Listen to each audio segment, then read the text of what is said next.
Some of the wildest, most intense moments I've ever seen in nature happened in 2025. As part of the Animal Quest team, I investigated some truly horrifying animal encounters that year. It's hard to forget the sheer intensity of those moments. Let me tell you about one that still haunts me. It was October 7th, 2016. The affluent Boulder, Colorado neighborhood of Wildwood Heights was still asleep in the quiet darkness of early morning. The upscale residential development, built just 5 years earlier on the edge of the Rocky Mountain foothills, featured winding streets lined with modern homes that backed up against natural open space and wildlife corridors.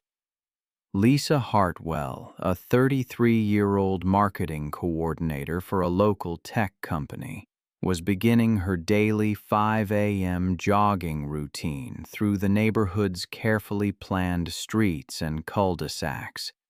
Lisa had moved to Wildwood Heights 2 years earlier, drawn by the community's promise of mountain living with urban conveniences. She was a dedicated fitness enthusiast who maintained a strict exercise schedule despite her demanding career, often rising before dawn to complete her 5-mile run before heading to the office. Lisa's morning routine had become sacred to her, a peaceful time when she could clear her mind while enjoying the crisp mountain air and stunning views. The neighborhood had been experiencing an unusually dry autumn, with drought conditions extending well into what should have been the wet season.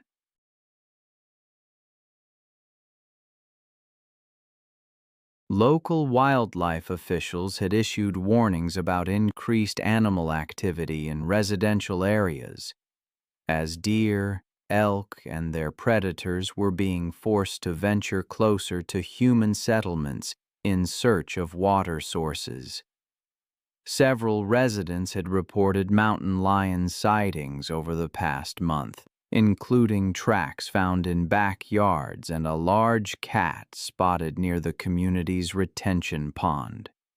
Lisa had heard about the wildlife warnings but dismissed them as typical Colorado mountain living concerns. She continued her early morning runs without altering her route or carrying any deterrents, confident that her familiar neighborhood streets were safe. Mountain lions, also known as cougars or pumas, are North America's second-largest wild cat species. Adult males weigh between 115 and 220 pounds. These powerful predators are perfectly adapted for hunting in mountainous terrain, possessing incredible stealth, speed, and jumping ability that allows them to leap vertically up to 15 feet and horizontally up to 45 feet.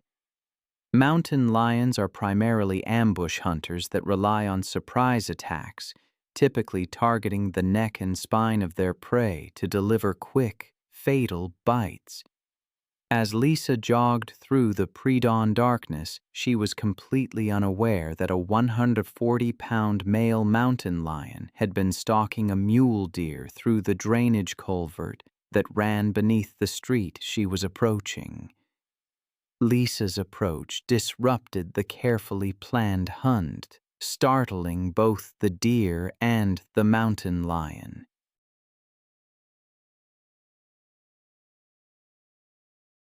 The deer bolted across the street and disappeared into the darkness, leaving the frustrated predator crouched in the shadows of the concrete drainage opening. The attack came without warning as Lisa passed within 10 feet of the drainage culvert. The 140-pound mountain lion exploded from the shadows with incredible speed, covering the distance between them in a single powerful leap. His massive front paws struck Lisa between the shoulder blades with devastating force, sending her crashing face first onto the asphalt street, while his weight drove her to the ground. Lisa's attempts to scream were cut short as the mountain lion's powerful jaws clamped down on the back of her neck. His 4-inch canine teeth punctured through muscle and vertebrae with crushing force.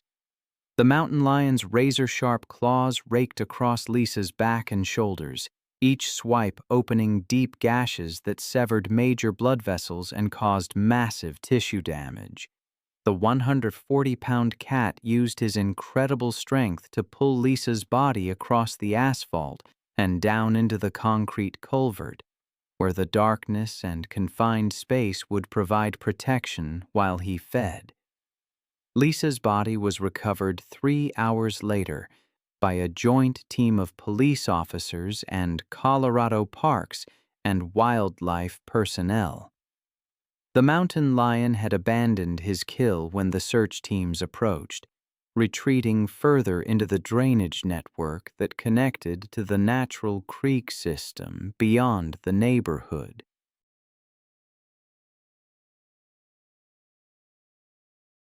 Lisa had died from massive trauma to her neck and spine, with the mountain lion's killing bite proving instantly fatal. The investigation revealed that Lisa had been jogging along her usual route when she inadvertently interrupted the mountain lion's hunt, triggering the attack that cost her life. The mountain lion was tracked and euthanized the following day after being located in the foothills above the neighborhood. Then there was the case of Felicity Grant on August 19, 2017. She arrived at Boulder County Open Space in Colorado, a vast wilderness area known for its rugged terrain and diverse wildlife population. The mountainous region stretched across thousands of acres of dense forest and winding trails that attracted outdoor enthusiasts. However, these same wilderness areas also served as prime habitat for mountain lions and other dangerous predators.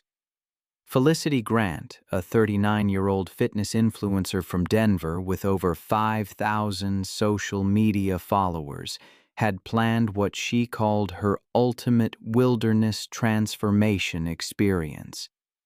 Known for her entitled attitude and belief that her athletic superiority made her exempt from rules, she had already caused multiple confrontations at the park entrance. Her demanding personality became evident when she berated the teenage park attendant for suggesting she read safety guidelines, claiming someone of her fitness level didn't need advice from minimum wage employees.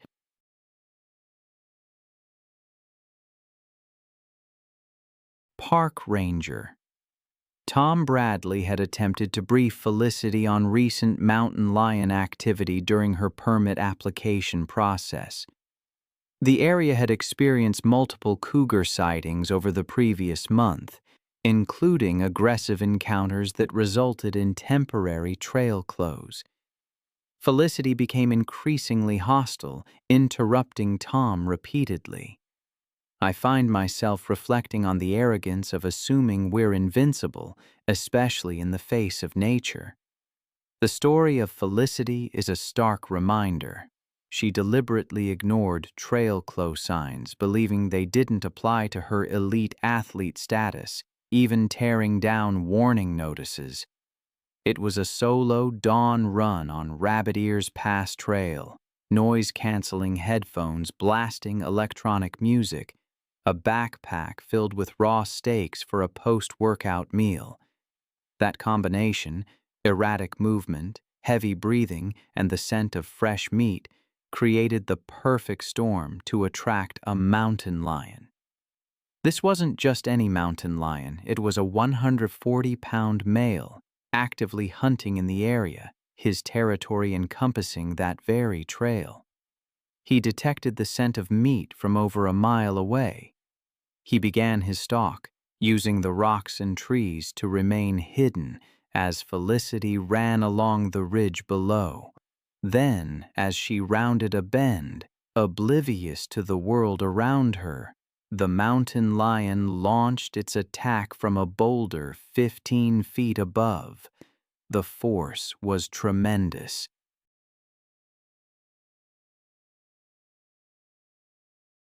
Hind claws raked down her back, front paws wrapped around her shoulders and neck, and those 4-inch canine teeth found their mark with chilling precision. Mountain lions kill with a specific technique, targeting the cervical vertebrae. In this case, the attack was executed with deadly efficiency. Over 400 pounds per square inch of crushing press severed the spinal cord, causing immediate paralysis. Within 2 minutes, Felicity was gone, the mountain lion dragging her body off the trail. Her remains were discovered 3 days later, the scene a grim confirmation of a mountain lion attack. Then there's the story of Jennifer Walsh.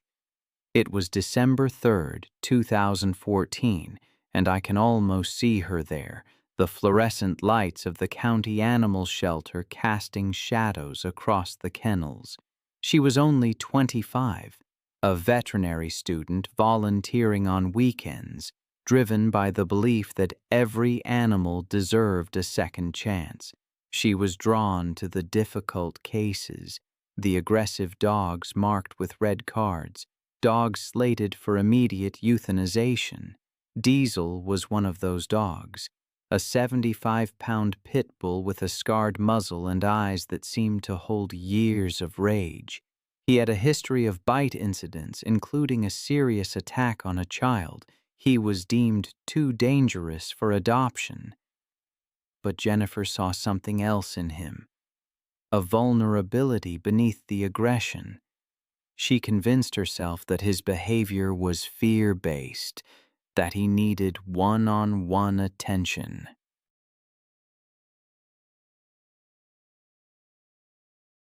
I sometimes think about how a single misread signal, a failure to understand an animal's warning, can lead to tragedy. It happened to Jennifer. She lost her life because of it. It's a story that stays with me, a stark reminder that good intentions aren't enough when dealing with powerful creatures. Jennifer was preparing to evaluate a dog named Diesel, bringing him from his kennel to a small isolation room. Diesel's reaction was immediate. Lips pulled back, yellowed teeth exposed, hackles raised, a low growl rumbling from his chest. But Jennifer saw fear where there was aggression. When the kennel door opened, Diesel seemed to calculate, assessing Jennifer's position. This hesitation gave her a false confidence, enough to slip the lead around his neck and guide him to the isolation room. Once inside, she closed the door and removed the lead, thinking freedom would relax him. The room was small, just 8 by 10 feet, concrete walls, a metal folding chair, safe, but with nowhere to run. For minutes, Diesel stood rigid, eyes fixed on Jennifer. She sat, talking gently, unaware she was being evaluated by a predator. The attack came when Jennifer stood, extending her hand in what she thought was a peaceful gesture. But to Diesel, it was a threat. All 75 pounds of him launched across the room, jaws targeting her throat with precision. Her scream was cut short as his teeth sank deep into her neck, crushing her windpipe and severing major blood vessels in a single bite.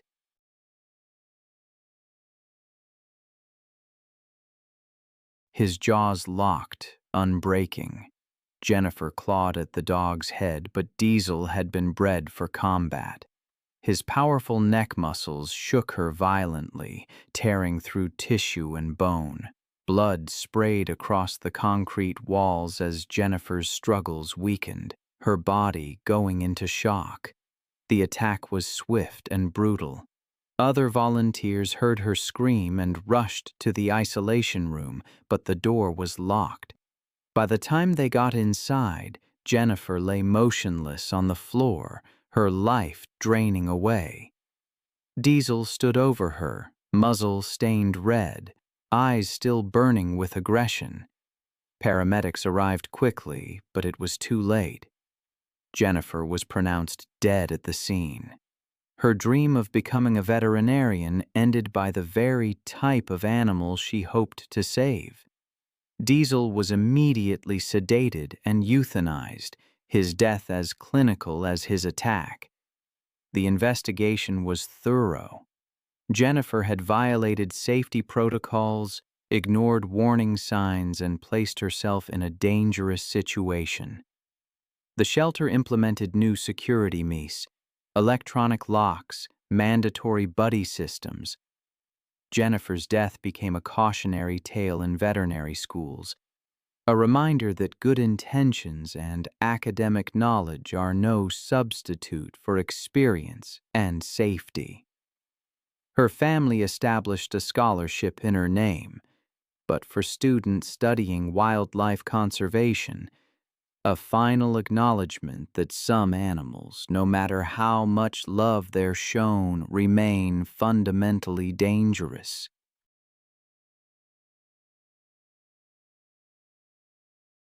It was April 17, 2018, and the humid Florida air hung heavy over the grounds of Sunshine Primate Sanctuary, a facility that claimed to rescue primates but seemed to exploit them for tourist photographs.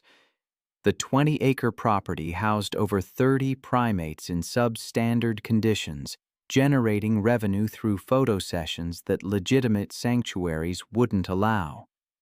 Gorillas, chimpanzees, and other primates paced restlessly behind inadequate barriers under the afternoon sun. Jessica Rodriguez, a 31-year-old veterinary technician from Tampa, visited the facility with her husband, Carlos, believing it was a legitimate conservation effort. Jessica had always been passionate about animal welfare, documenting animal care and recovery throughout her career. Her love for animals drove her to pursue veterinary technology training, working nights to support herself through school. She dedicated her career to animal welfare, earning her degree through years of hard work. Her passion for primate conservation led her to volunteer at legitimate sanctuaries and support organizations working to protect great apes in the wild.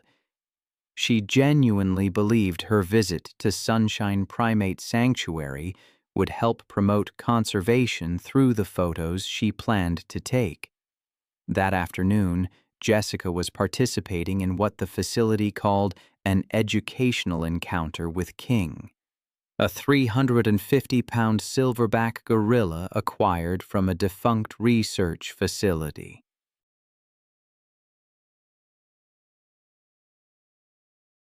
The sanctuary's safety measures consisted of a chain-link barrier separating visitors from the gorilla's enclosure, with no additional protection or qualified staff supervision. Silverback gorillas are among the most powerful primates on Earth. Adult males can weigh up to 400 pounds, possessing the strength of 10 grown men. They're intelligent and emotionally complex, but also territorial and aggressive when they perceive threats. I've seen the footage of gorillas shifting from calm to violent behavior in seconds. It's a chilling reminder of their immense power. Their hands can grip with crushing force, and their jaws hold teeth capable of inflicting severe wounds. I remember reading about Jessica, who approached a gorilla enclosure with her camera, hoping to capture images that would speak to the animal's intelligence. King, the gorilla, seemed calm enough, observing the visitors with what appeared to be curiosity. Jessica started photographing him, excited to share her conservation message through these portraits. But then came the moment she reached through the fence, wanting to touch King, believing that physical contact would create a more powerful image. She misinterpreted his calm demeanor as friendliness, not recognizing the calculated patience of a territorial animal assessing a potential threat. King's reaction was instantaneous. The moment her hand crossed the barrier, the 350-pound silverback grabbed her arm with crushing strength, pulling her against the chain-link fence.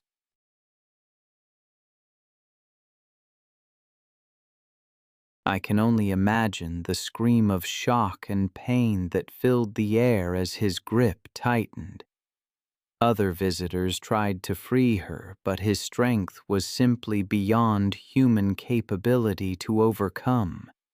He grabbed her head and shoulders with his other hand, pulling her harder against the inadequate fencing.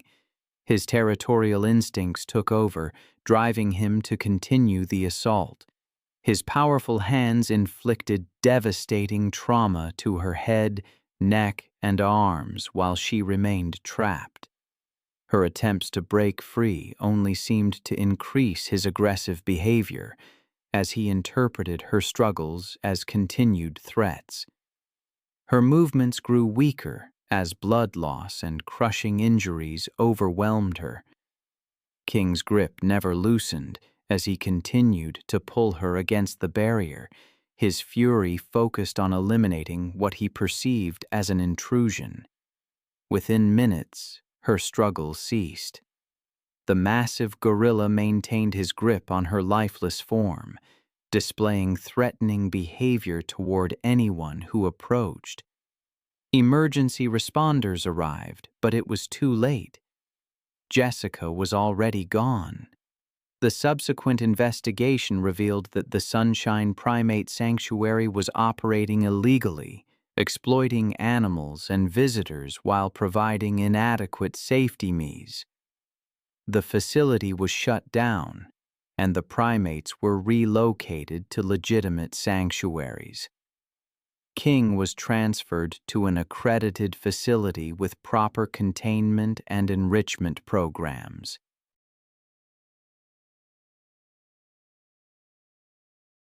Jessica's death led to enhanced regulations for animal sanctuaries and stricter enforcement of wildlife protection laws.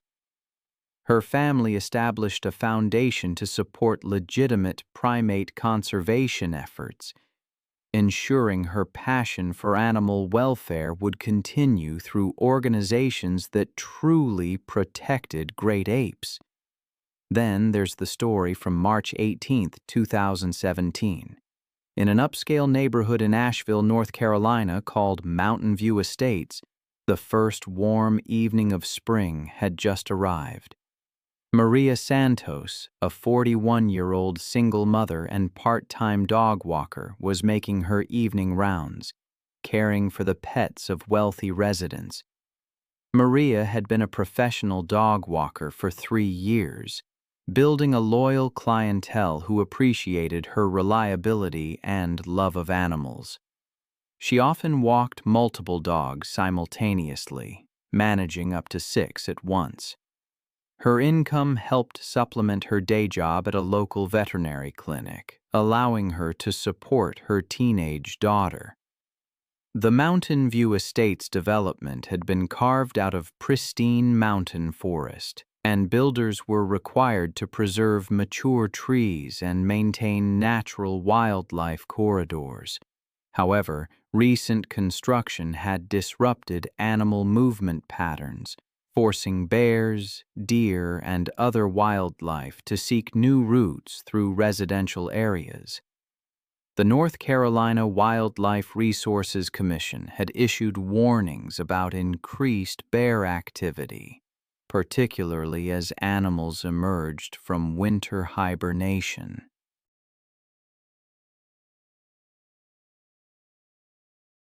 Maria was aware of the warnings but had never encountered any dangerous animals during her walks. She carried pepper spray as a precaution and had received training on wildlife encounters.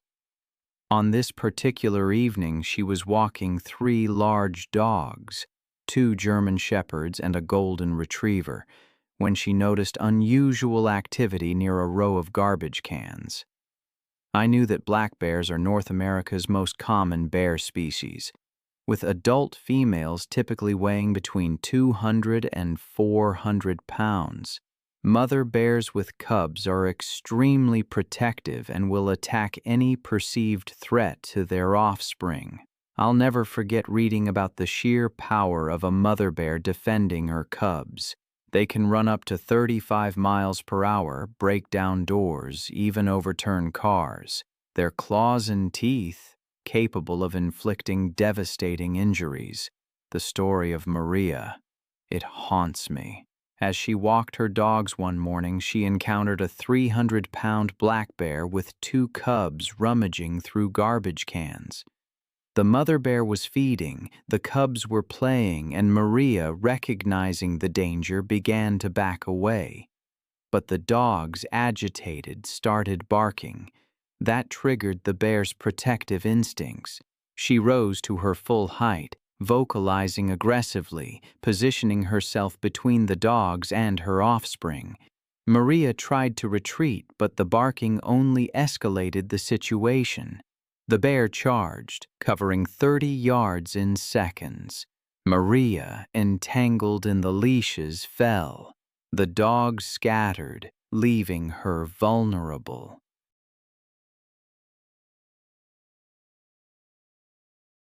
The bear's paws struck her back and shoulders, driving her face into the pavement. Her jaws clamped down on Maria's head and neck. Attempts to protect herself were futile against such strength. The bear's claws tore across Maria's torso and limbs. Residents heard the commotion and called 911, trying to scare the bear away. Eventually, the mother bear retreated with her cubs, leaving Maria motionless. Paramedics arrived, but it was too late. She had died from massive head and neck trauma. The investigation revealed that unsecured garbage had attracted the bear and her cubs, creating the conditions for this fatal encounter. Wildlife officials determined the bear was acting defensively and relocated her and the cubs to a remote mountain area. Maria's death led to changes in waste management protocols, including bear-proof containers and an early warning system for wildlife sightings. Then there's the story of Rebecca Martinez on October 15, 2016. The Georgia sun was setting over her 10-acre property, casting long shadows across a maze of kennels. The constant barking of 40 rescue dogs echoed across the land. It had become the soundtrack of her life. At 34, Rebecca had spent 8 years building her unofficial sanctuary, taking in dogs that other shelters wouldn't touch. The aggressive ones, the biters, the animals marked for euthanasia. Her recent divorce had left her financially strained and emotionally isolated, with only her dogs for company on that remote property.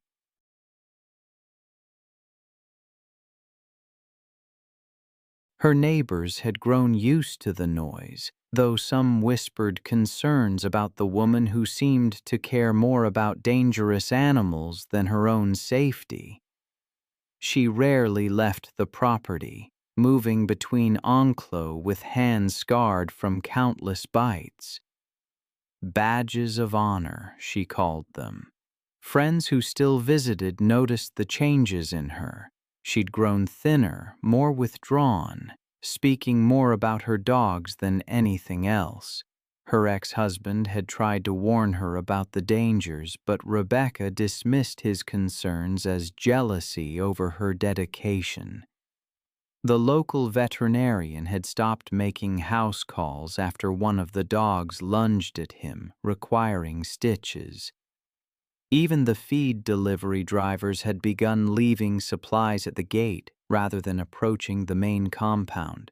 The main enclosure housed her 3 largest rescues: Rex, a 90-pound pit bull mix with a history of severe abuse; Titan, an 85-pound Rottweiler cross; and Scar, a 75-pound mixed breed whose face told the story of his fighting past.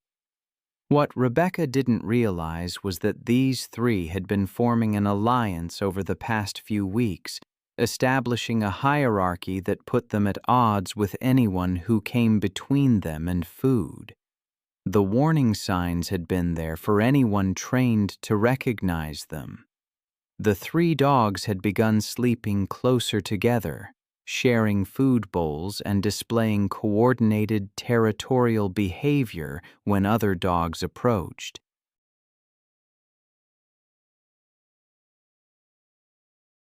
They'd started following Rebecca's movements more intently during feeding times, their body language shifting from grateful anticipation to something more predatory.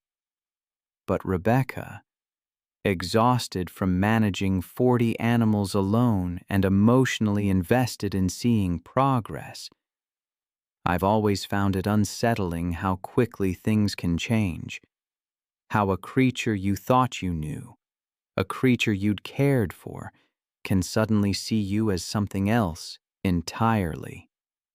I've read cases where rescuers, people who dedicated their lives to saving animals, became victims themselves. It happened to Rebecca.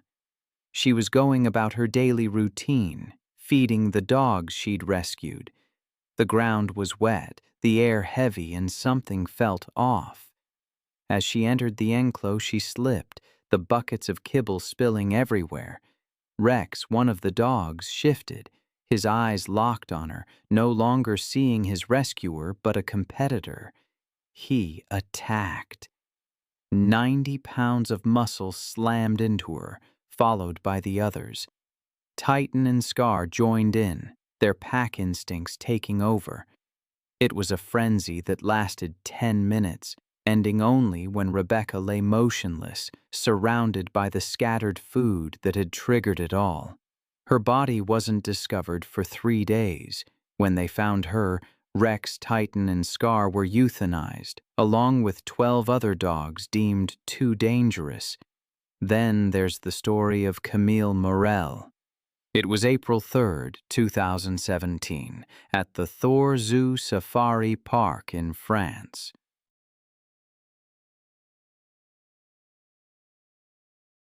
She was a fitness instructor, a woman of routine who had decided to spend a weekend at the park for some peace. She'd stayed there before and loved waking up to the sounds of animals instead of traffic. She even planned to keep up with her running. The park seemed safe enough. The trails were well marked and she'd read the safety pamphlet. Her chalet overlooked the wolf sector, separated by natural barriers and double fences. She trusted the system. That morning she went for a jog, a quick 2-miler before breakfast. The landscape was a mix of calm nature and controlled wilderness. What she didn't know was that a maintenance check had been delayed. A service gate near her chalet had been opened, and the icy latch hadn't fully engaged. A worker, distracted by a mechanical issue, left without confirming it was secure. I keep thinking about Camille, the jogger, how quickly things can change. One moment she was on a familiar path. The next she had unknowingly crossed into a wolf enclosure.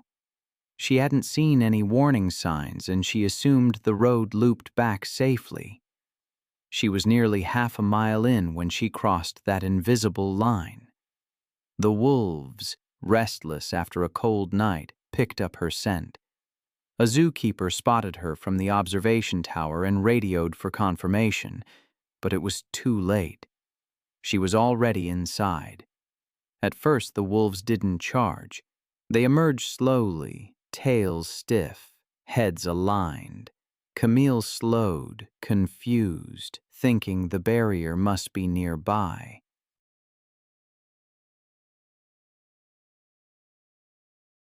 But their posture shifted.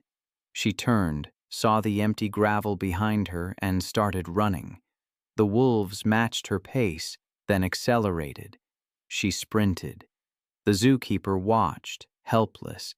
Camille glanced back once, Then her foot caught on the uneven gravel. She fell hard. Before she could get up, the lead wolf clamped down on her thigh. Another lunged at her shoulder. Her scream echoed across the enclosure. It took the rangers almost 10 minutes to arrive, delayed by having to reroute around the inner fence lines. By then, 2 more wolves had joined the pack. She tried to crawl toward a ditch, but the lead wolf released and re-gripped, its teeth sinking into her hip. She struck out, scraping at the gravel, but one of the animals bit into her arm, shaking until it tore free.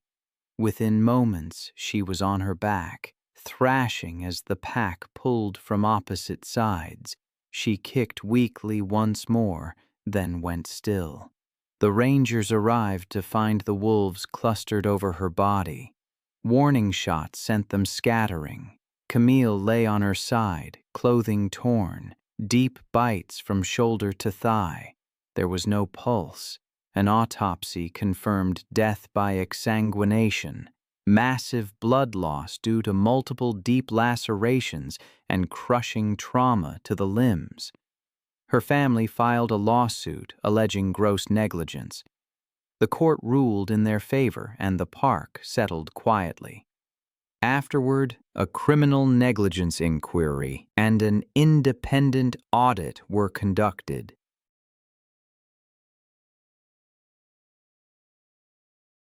The Thori Zoo Safari implemented new safety MES, including interlocks and alarms. Not long after, on July 22, 2016, under the scorching Oklahoma sun, another tragedy was brewing at Wild Art Big Hat Sanctuary, a privately owned facility outside Tulsa.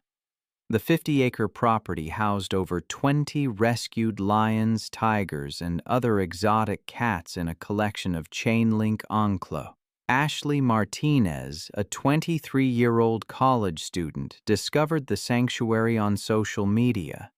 She was on a road trip with her boyfriend, Jake, seeking unique photo opportunities. Ashley had grown up in suburban Dallas, always pushing boundaries and seeking attention. Her psychology major gave her confidence, but her knowledge didn't extend to understanding animal behavior. She was fearless, or so she thought. That afternoon, Ashley and Jacob paid for a close encounter experience, promising visitors the chance to observe big cats during feeding demonstrations. The facility operated in a legal gray area, offering interactions that legitimate zoos would never permit. African lions, apex predators, retain all their wild instincts. Adult males can weigh up to 420 pounds and possess incredible strength, making them extremely dangerous in captivity. Lions view humans as either threats or prey. Their powerful jaws can deliver bite forces exceeding 650 pounds per square inch, and their razor-sharp claws can inflict fatal wounds with a single swipe. I've seen photos that haunt me still.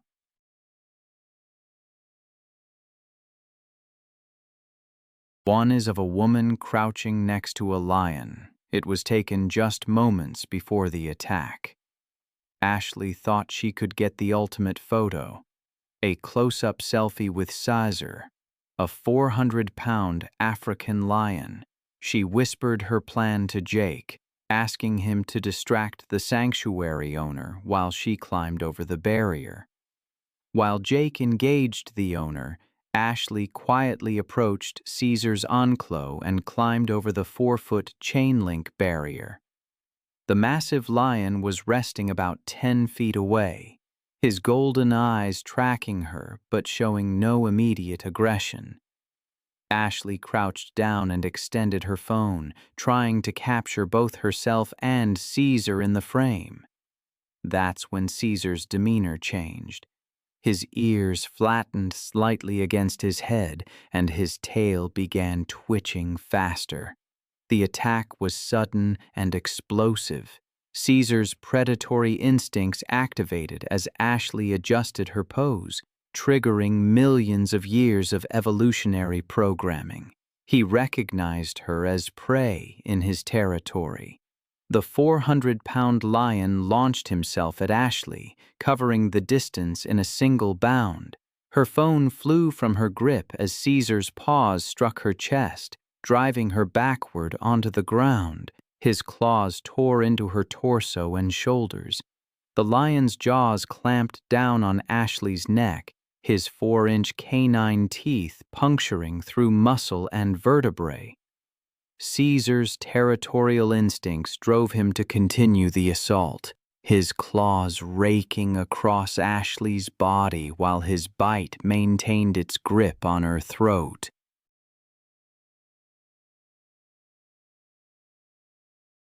Ashley's movements grew weaker as she lost blood and suffered spinal trauma. Jake's screams brought the sanctuary owner running, but Caesar's aggressive posture made immediate intervention dangerous. Ashley's movements ceased within minutes. Emergency responders arrived within 30 minutes, but there was nothing they could do.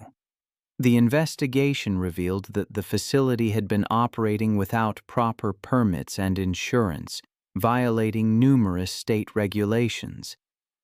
Caesar was relocated to an accredited sanctuary. Ashley's death prompted her university to implement enhanced safety education for students traveling during breaks. The incident led to stricter regulations for private exotic animal facilities in Oklahoma and enhanced enforcement of existing safety laws. It was May 21, 2018, in Grand Paradiso National Park, northern Italy. A small expedition of 4 had finished dinner, leaving one storage bag unsealed near the cooking area. Giovanni Russo, 38, had worked these slopes for over a decade. A certified alpine guide, he and his wife Elena led small trekking tours.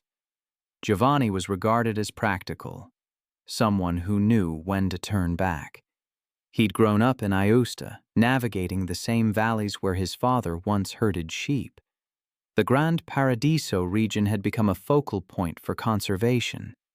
Wolves had returned after decades of absence, a fact Giovanni respected, but didn't fear. He saw himself as part of the balance between humans and wildlife.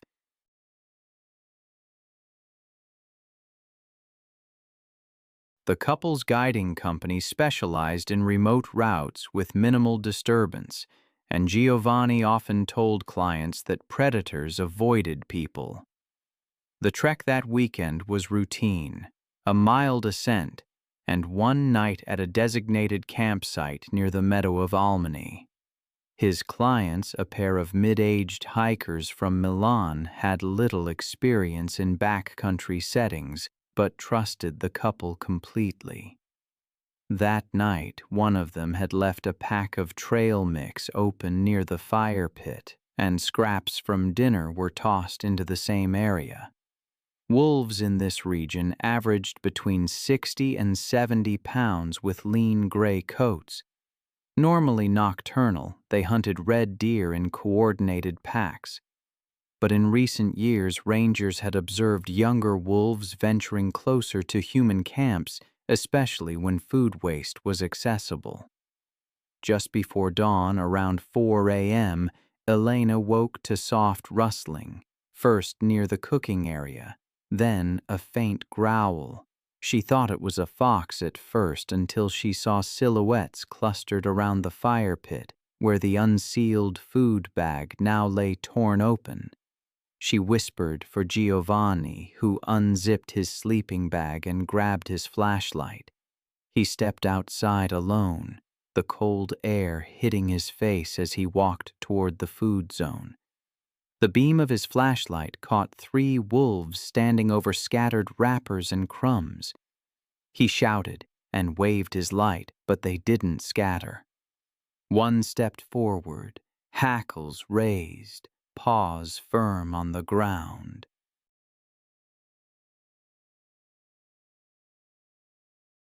Giovanni shouted again, clapping his hands as he took another step forward, closing distance. The older female lunged, nipping at his forearm in a defensive snap. Giovanni jerked back, but the young one followed through, clamping down near his elbow. The bite struck deep, severing tissue. He fell backward, blood pulsing through his injuries. The wolves held their ground, uncertain now, circling the dropped food bag. Elena tore from the tent with a burning stick from the fire pit. I will never forget the images from that park ranger's report. Giovanni's body, still lying where he fell, partially covered by his wife's jacket. His face was untouched, but the left side of his neck, the deep, crushing injuries. It was ruled a tragic accident, a freak tear when he twisted as the wolf attacked. But sometimes, even when the facts are clear, the human element is just haunting. I remember reading about the Lawson family. July 15th, 2016. They arrived at the Sundarbans National Park in West Bengal, India. Imagine that vast mangrove delta, a maze of tidal channels, the Ganges meeting the Bay of Bengal, ancient mangrove trees rising from the brackish water. A UNESCO World Heritage Site, yes, but one harboring what they called one of the world's most dangerous ecosystems. Saltwater crocodiles, venomous snakes. And then there was Genevieve Lawson, the 42-year-old real estate agent from London.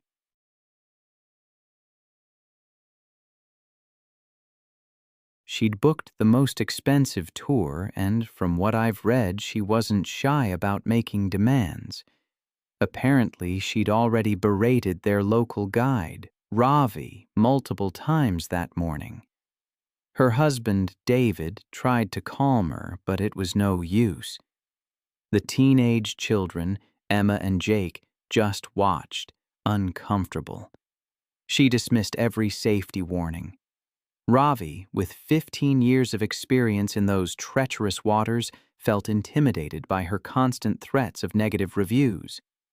The boat had safety barriers specifically to keep tourists safe, but Genevieve saw them as obstacles.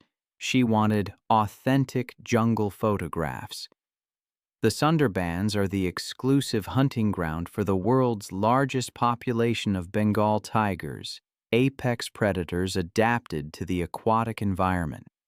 Unlike their mainland cousins, these tigers are exceptional swimmers, willing to hunt humans in the water. They can weigh up to 400 pounds, Mia over 10 feet, and have 4-inch canine teeth. Their orange and black stripes provide perfect camouflage in the dappled shadows. During the afternoon tour, their boat approached a narrow channel. Ravi spotted fresh tiger tracks along the muddy shoreline. He cut the engine, whispered for silence, explained that a large male tiger had recently passed through. But Genevieve was frustrated with the distance. She needed closer photographs. Despite protests from her family and guide, she stepped over the safety barrier, lowered herself into the chest-deep water, camera held high.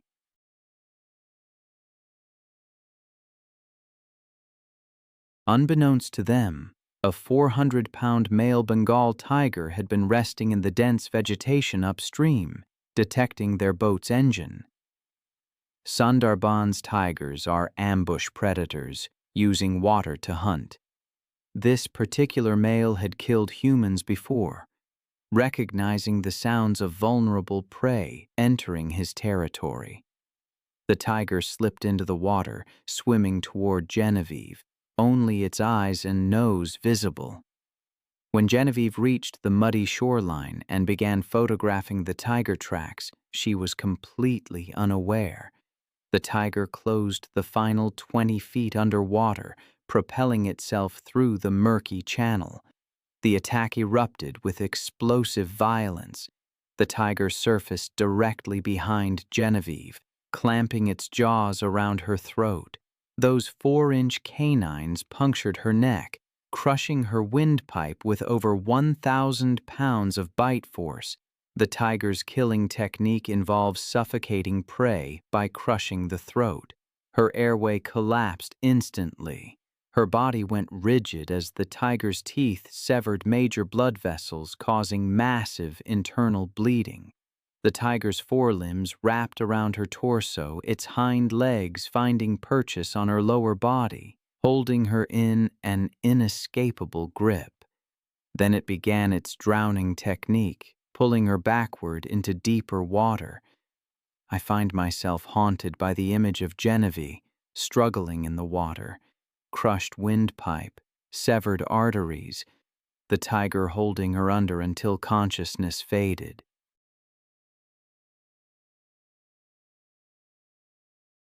It ended on November 15, 2016, in the remote forests of Primorsky Krai, eastern Russia. Snow fell, muting the sounds of the forest as Nikolai Baranov's radio went silent. He was 52, a forestry worker who'd spent most of his life in those woods, managing patrols near the Cody Allen Mountains. His work involved monitoring traps, logging boundaries, and poaching activity. He lived alone near Dalner, his life synced to the forest's rhythms. That week, he was surveying a hunting reserve after reports of wolves near villages. He left before dawn on his snowmobile, carrying bread, tea, a hand axe, and flares. His colleagues said he preferred working alone, claiming a second engine scared off wildlife. The assignment was simple: document animal tracks after the first full snow. Wolves had become more active, driven from higher ground after a collapse in wild boar numbers. They could travel up to 20 miles in a night, hunger pushing them across the frozen ground. Their diet shifted with the seasons: deer in autumn, carrion, smaller mammals. In the hard months of winter, desperation could blur instinct. A human scent, faint and unfamiliar, might trigger an ancient reflex. Locals warned of animals following sled trails at dusk. Nikolai heard the same warnings that morning, but didn't take them seriously. He checked his flare gun but left his rifle behind, citing its weight. By noon, the weather shifted quickly, gusting snow and dropping visibility.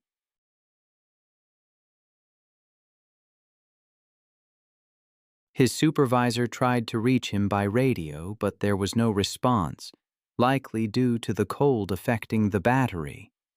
When evening came and Nikolai hadn't returned, Yevgen, a neighboring ranger and longtime friend, set out to follow his route. It was around 5 p.m. Yevgen rode out with a flashlight and a sidearm. The tracks were faint but visible, a single snowmobile line winding north, then stopping abruptly about half a mile from the ridge. The engine was half buried in snow, its headlight still glowing faintly. The scene showed that Nikolai had dismounted, perhaps to clear ice from the track. Around the site, paw marks deep and overlapping circled him. Drag lines in the snow showed pacing. Then the circle tightened. From that point, Yevgen described a sequence of struggle. Human footprints turned erratic, moving backward. A snapped branch at chest height and a torn glove lay 10 feet away. A smear of blood marked the snowmobile's side panel. 30 feet beyond, the snow showed clear impressions of multiple bodies pressing down. Wolves and man. The wolves had likely approached silently, using the cover of snowfall and wind. Initial bites were to the legs, pulling him down. Blood spray against nearby birch bark indicated arterial injury within seconds. The attack seemed coordinated. Bite patterns suggested restraint from multiple angles.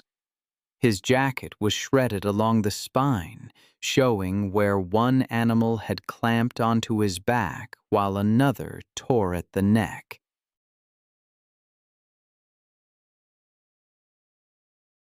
Boot prints ended mid-stride, replaced by drag marks. Yevgen followed them cautiously, revolver drawn, through the unnervingly still forest. He found the body 30 meters downhill near a frozen stream. The snow around it was flattened and red. The wolves had likely fed briefly before retreating. Later investigations revealed prints from at least 4 individuals, 2 larger adults and 2 smaller juveniles. Yevgen radioed the base immediately. It took nearly an hour for a snow vehicle to arrive. Darkness had swallowed the clearing by then. The men lifted the body onto a tarp, careful not to disturb the bite patterns for analysis. The stench of blood lingered even in the cold. The pack didn't return, but distant howls echoed as the rescuers secured the area. Nikolai's remains were taken to Dalner for examination. The autopsy confirmed catastrophic blood loss with multiple punctures to major vessels and crushing trauma to the neck vertebrae, consistent with a fatal bite. Time of death was estimated shortly after the onset of the attack. The official report listed predatory behavior exacerbated by winter scarcity. Specialists noted that 2016 saw an unusual decline in prey density across the region. The incident received a single mention on regional news, framed as a tragic encounter during severe weather. There was no footage, only photographs from the recovery team that were never released publicly. Then, the scene shifts.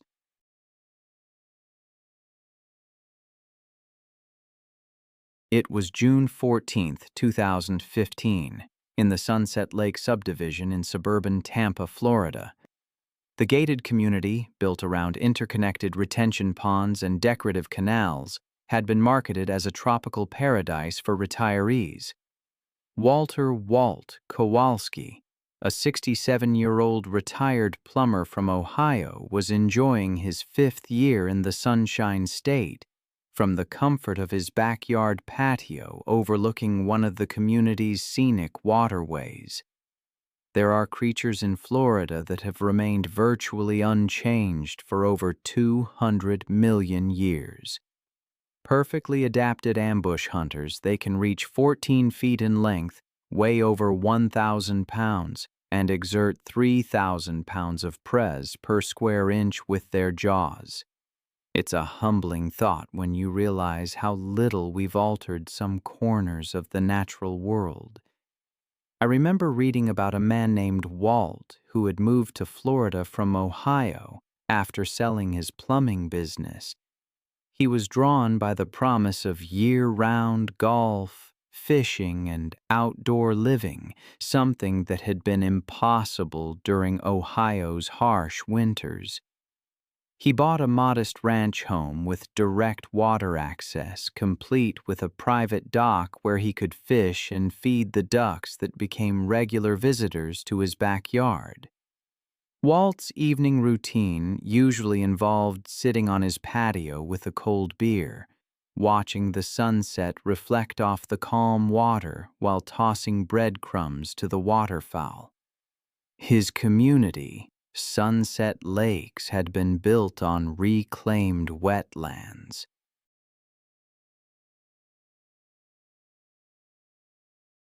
Developers had created an elaborate system of retention ponds and canals to manage stormwater runoff, also providing attractive water features for the residents. These artificial waterways were connected to natural creek systems that flowed into Tampa Bay, creating corridors that allowed wildlife to move freely between developed and undeveloped areas.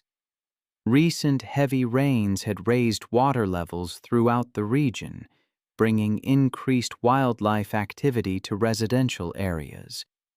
Walt had noticed more alligators in the community's waters over the past few months, but like most Florida residents, he had learned to coexist with the reptiles. His regular duck feeding, though, had created a reliable food source, attracting waterfowl from throughout the area.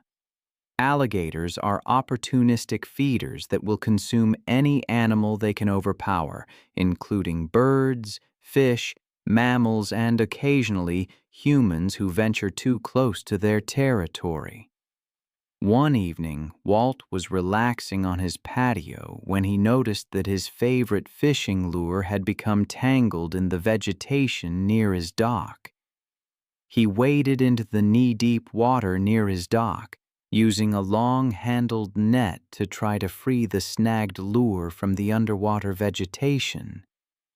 He'd done this many times over the past 5 years without incident, confident that the shallow water near his property was safe for brief wading. The attack came from directly beneath Walt as he stood in the canal, focused on retrieving his lure.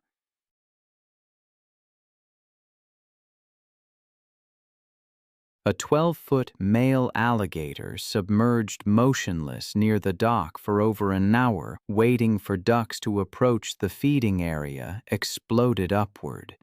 The massive reptile's jaws clamped down on Walt's right leg with bone-crushing power, instantly fracturing the femur and severing major arteries. The alligator then initiated its signature death roll, spinning rapidly in the water while maintaining its grip on Walt's leg. The violent rotation dislocated Walt's hip and pulled him fully into the canal. The 12-foot alligator dragged Walt toward the deeper center of the canal, where its superior swimming ability and underwater endurance made escape impossible. Within minutes, Walt's movements ceased as drowning and massive blood loss overwhelmed his system. Emergency responders arrived within 10 minutes, but the alligator had already retreated to the deeper water with Walt's body. Police and wildlife officers worked through the night to locate and capture the massive reptile, using specialized equipment and trained personnel to safely extract both the alligator and Walt's remains from the canal. The investigation revealed that Walt's regular duck feeding had inadvertently attracted the large alligator to his property, creating a dangerous situation that culminated in the fatal attack.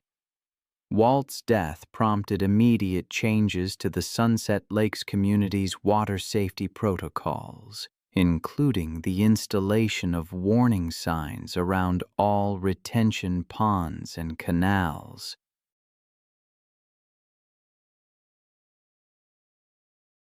Not far away, on September 8, 2014, the vast wetlands of the Florida Everglades stretched endlessly under the blazing afternoon sun.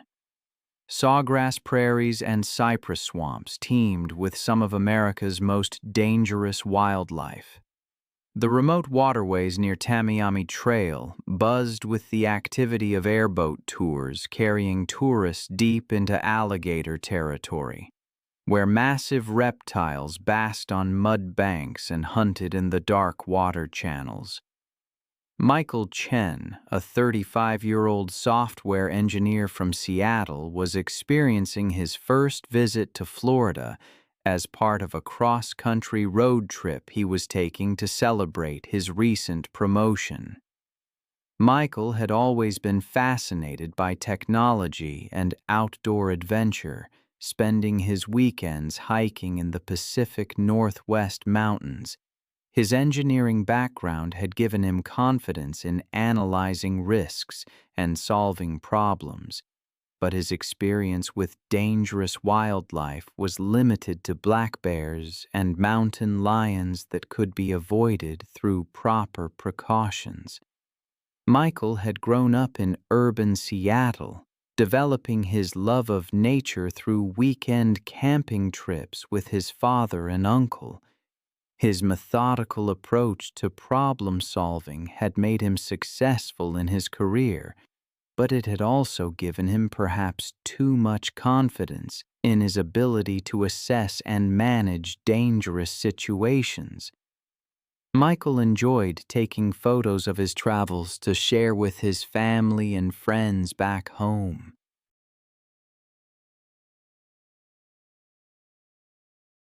That afternoon, Michael had joined a small group airboat tour that promised close encounters with alligators and other Everglades wildlife. The tour guide, a weathered Floridian with decades of swamp experience, had repeatedly warned passengers to remain seated and keep hands inside the boat at all times. I've seen alligators in the wild, but nothing prepared me for the sheer power they possess.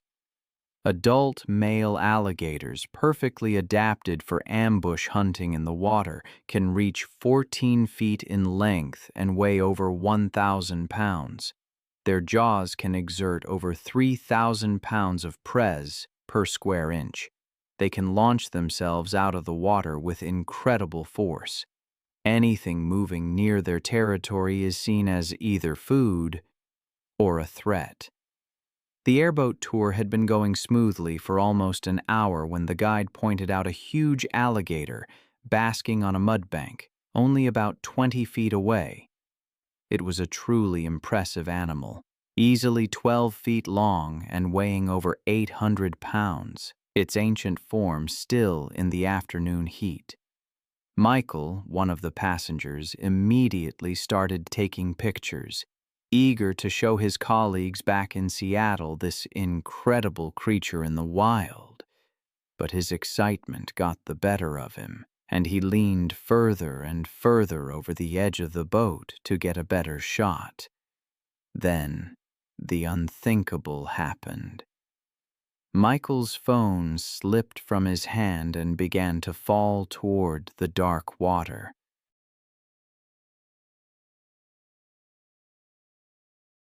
Without a second thought, he lunged forward, reaching out over the side of the airboat, desperately trying to catch his phone before it disappeared into the swamp.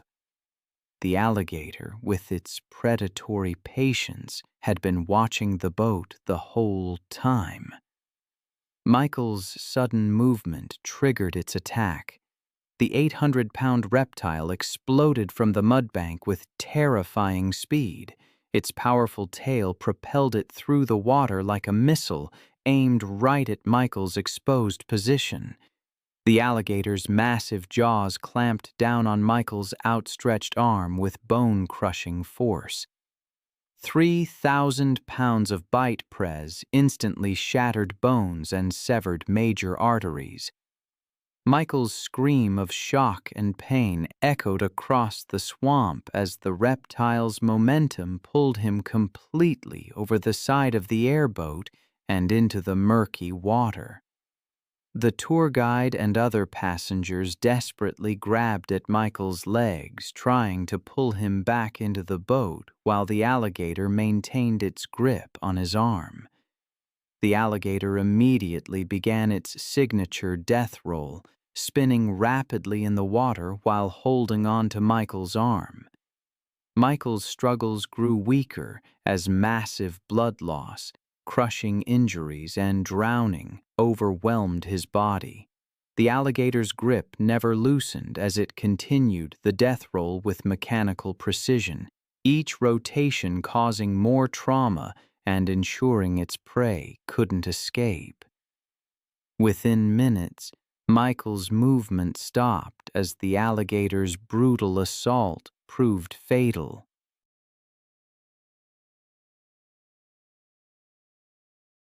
The massive reptile dragged his body into deeper water, where it disappeared beneath the surface with its kill. Emergency responders arrived within the hour, but Michael's body wasn't recovered until the next day, when wildlife officials located the alligator and retrieved the remains. The tour company immediately put physical barriers around all passenger seating areas and improved safety briefings for future tours. Michael's death led his family to advocate for stricter safety regulations in the wildlife tourism industry. The incident showed the deadly consequences of ignoring safety warnings around apex predators and became a cautionary tale about the dangers of prioritizing photography over personal safety. It was July 8, 2017, and the Detroit summer heat shimmered off the abandoned lots as Maria Santos loaded her car with dog food and water. At 28, she'd spent 5 years walking dogs by day and feeding Detroit's feral population by night. Recently laid off, she'd been spending more time in dangerous neighborhoods, trying to help animals most people considered beyond saving. The economic collapse had hit Detroit hard, leaving entire neighborhoods abandoned and creating perfect breeding grounds for packs of wild dogs. These weren't lost pets. They were second and third generation feral animals that had never known human kindness, surviving by scavenging and defending territory with savage efficiency.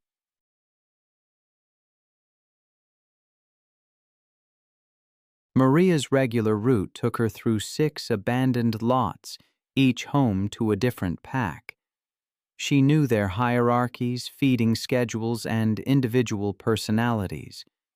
But the newest group concerned her the most.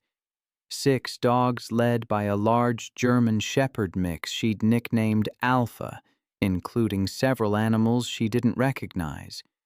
This pack was hungrier, more aggressive, and less predictable than the others. But Maria's compassion overruled her caution. These animals needed help, and she was the only one willing to provide it. As twilight settled over the abandoned neighborhood, Maria parked near the lot where Alpha's pack had made their home. The area was a wasteland of broken concrete and waist-high weeds, perfect cover for animals that had learned to hunt and hide. Maria had been feeding this pack for 3 weeks, always maintaining a safe distance. But tonight felt different. The dogs seemed more agitated, their movements more coordinated, their attention more focused on her than the food. What she didn't realize was that pack dynamics had shifted with the addition of 3 new dogs, animals that saw humans not as providers, but as competitors. Alpha emerged from the shadows first, his 80-pound frame moving with predatory grace. Behind him came the others, a scarred pit bull mix, 2 smaller dogs, and 3 newcomers whose breeds were impossible to determine. Their eyes reflected the dim street light like mirrors.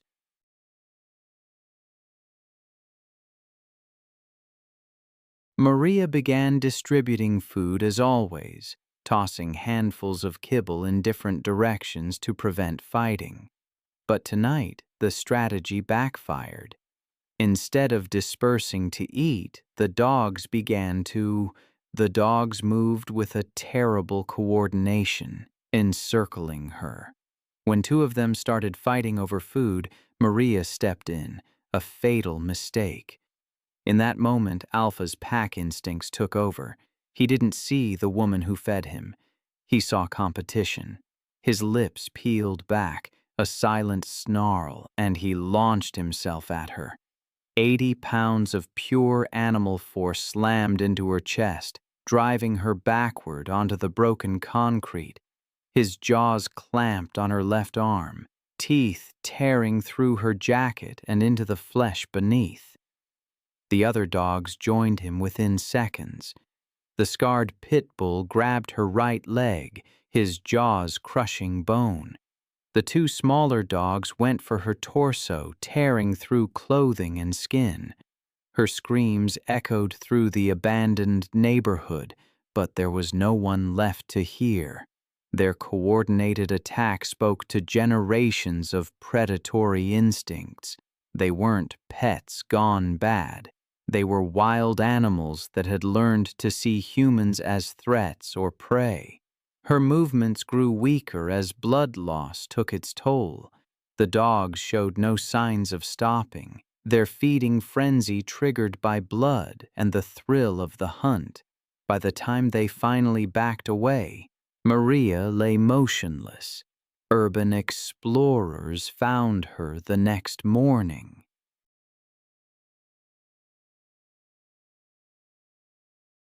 It took 3 days to capture all 6 dogs, and they were euthanized within hours. Rehabilitation was impossible. I remember reading about that case years ago, and it still haunts me. Then there's the story of Kendra Sullivan.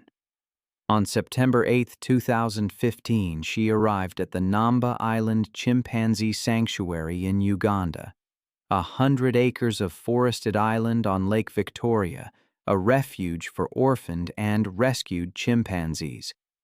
The sanctuary provided a semi-natural environment where these intelligent primates could live in social groups.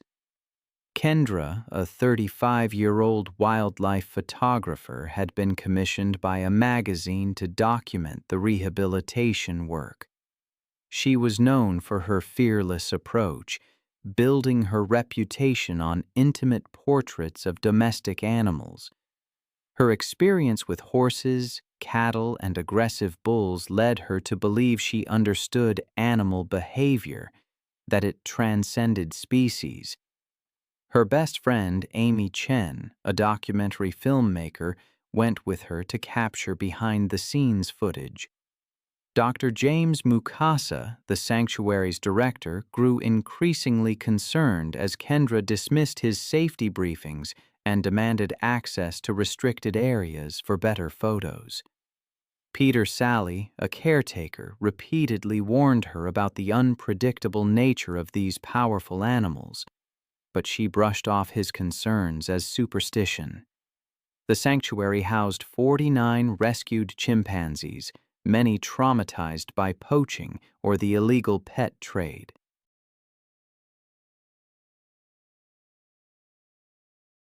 Despite their rehabilitation, they retained all the instincts and physical capabilities of their wild counterparts, making them extremely dangerous without proper barriers.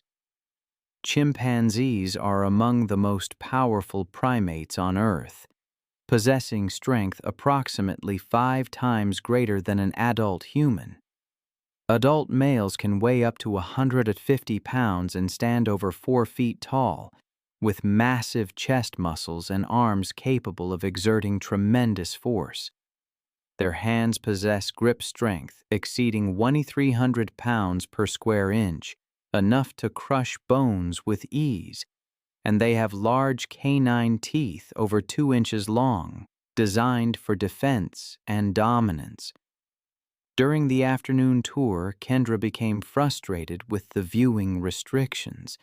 She had requested access to maintenance areas where staff entered the enclave for cleaning and medical care. Dr. Mukasa repeatedly explained that these areas were strictly off-limits due to the extreme danger. While the group was observing chimpanzees in a distant enclave, Kendra noticed an unlocked gate leading to a maintenance corridor that provided direct access to the animal's living area. Despite explicit warnings, she slipped away from the group and entered the restricted zone, believing her experience with domestic animals had prepared her for any situation. The maintenance area brought Kendra within direct reach of Bozo, the sanctuary's dominant male, a 150-pound adult who had been rescued as an infant 15 years earlier.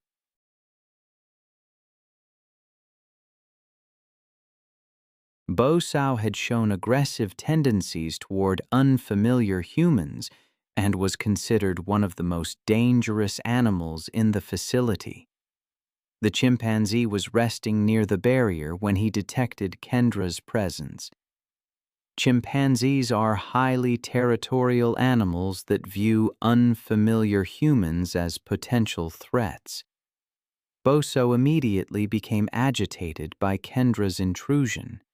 When she approached the barrier and raised her camera to photograph him, Boso interpreted this action as a direct challenge to his dominance. The powerful primate's response was immediate and devastating. Boso lunged forward and grabbed Kendra's extended arm with crushing force. I've read accounts of chimpanzee attacks, and they are almost beyond comprehension. I remember reading about one incident where a chimpanzee with a bite force capable of exerting 300 pounds per square inch fractured a woman's forearm instantly. The instinctual targeting of faces, hands, and other areas. It's chilling. In this particular attack, the chimpanzee's canines, over 2 inches long and razor-sharp, tore into the victim's face and neck as she was pulled against a barrier. His hands ripped at her clothing, his feet kicked violently. It continued for nearly 2 minutes. His jaws crushed facial bones, tearing away large sections of skin and muscle. Major blood vessels were severed, causing massive bleeding. Her attempts to defend herself were futile. Fingers were crushed. There was no escape.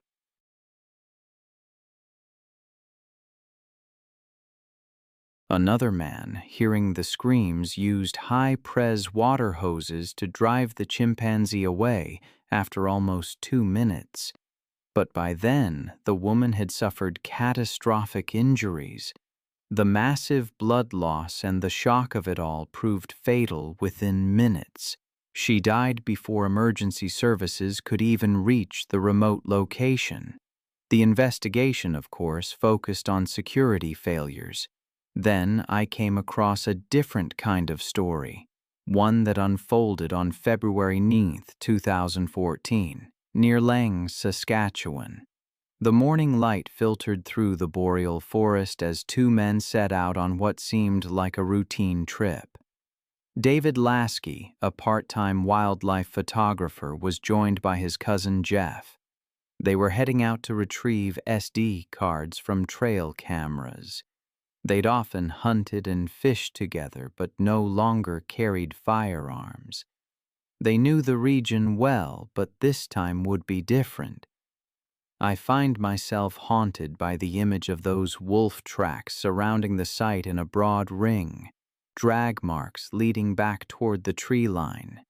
It speaks of a primal struggle, a desperate defense of territory, or perhaps simply survival. The official report listed the cause of death as exsanguination, a loss of blood from femoral artery trauma consistent with large animal bites. After the attack, provincial conservation officers, assisted by federal wildlife agents, closed the area within the hour.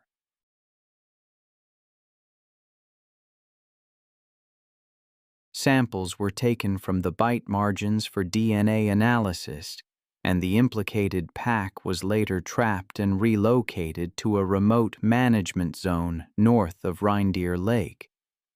Wildlife biologists suggested the wolves had been defending a food cache, not actively hunting, but the distinction in the end mattered little to those who saw the aftermath.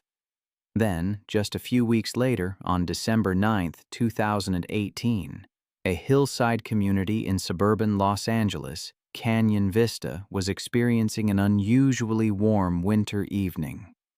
The residential development, built where urban sprawl met the wild chaparral of the Santa Monica Mountains, featured homes perched on steep slopes with spectacular views of the city below. Kevin Chen, a 16-year-old high school junior and varsity basketball player, was running late after practice and decided to take his usual shortcut through an undeveloped lot, rather than follow the longer route along the main road. He was an honor student and star athlete, balancing academic excellence with athletic achievement, earning recognition as one of his school's most promising college prospects. He lived with his parents and younger sister in a modern home that backed up against the natural open space that made Canyon Vista such a desirable address. Kevin often used the informal trails and vacant lots to move quickly between his home and school, a practice that had never caused any problems during his 4 years in the neighborhood.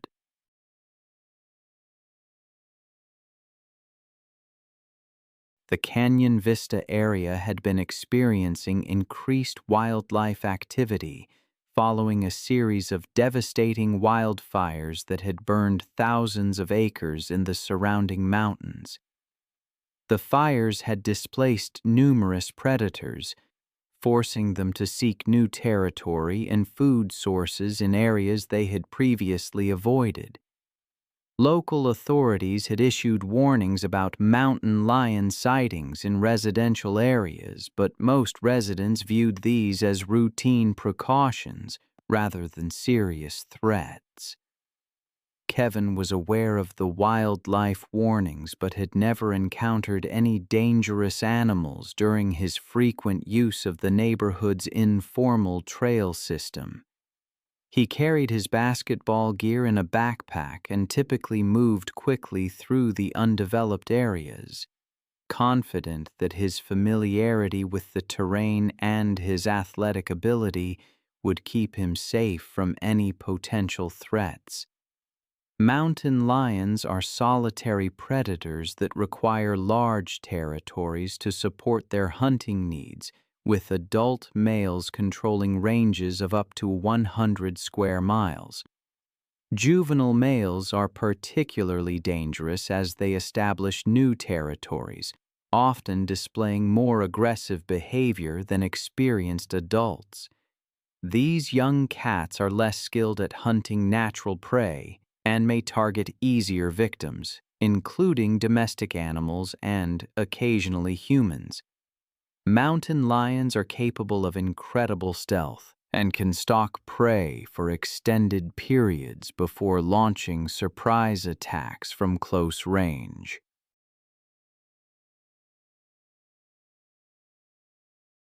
As Kevin jogged through the overgrown vacant lot, he was unaware that an 80 lb juvenile male mountain lion had been using the area as a hunting ground for domestic cats and small dogs that wandered from nearby homes.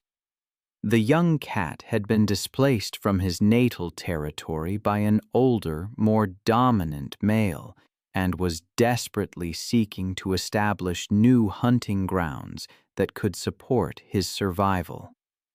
The mountain lion had been stalking Kevin for several hundred yards, moving silently through the dense brush while staying downwind to avoid detection. The cat's hunting instincts were triggered by Kevin's size, movement pattern, and the fact that he was alone and vulnerable in the predator's newly claimed territory. The attack came from behind as Kevin navigated through a particularly dense section of chaparral. The 80 lb mountain lion launched himself from the brush with explosive force, his powerful hind legs propelling him through the air to land squarely on Kevin's back. The impact drove Kevin face first into the rocky ground, while the cat's claws found purchase in his shoulders and back.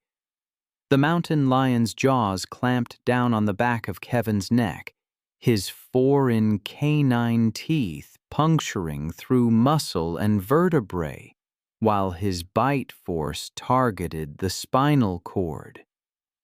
Kevin's attempts to fight back with his backpack proved futile against the cat's superior strength and positioning.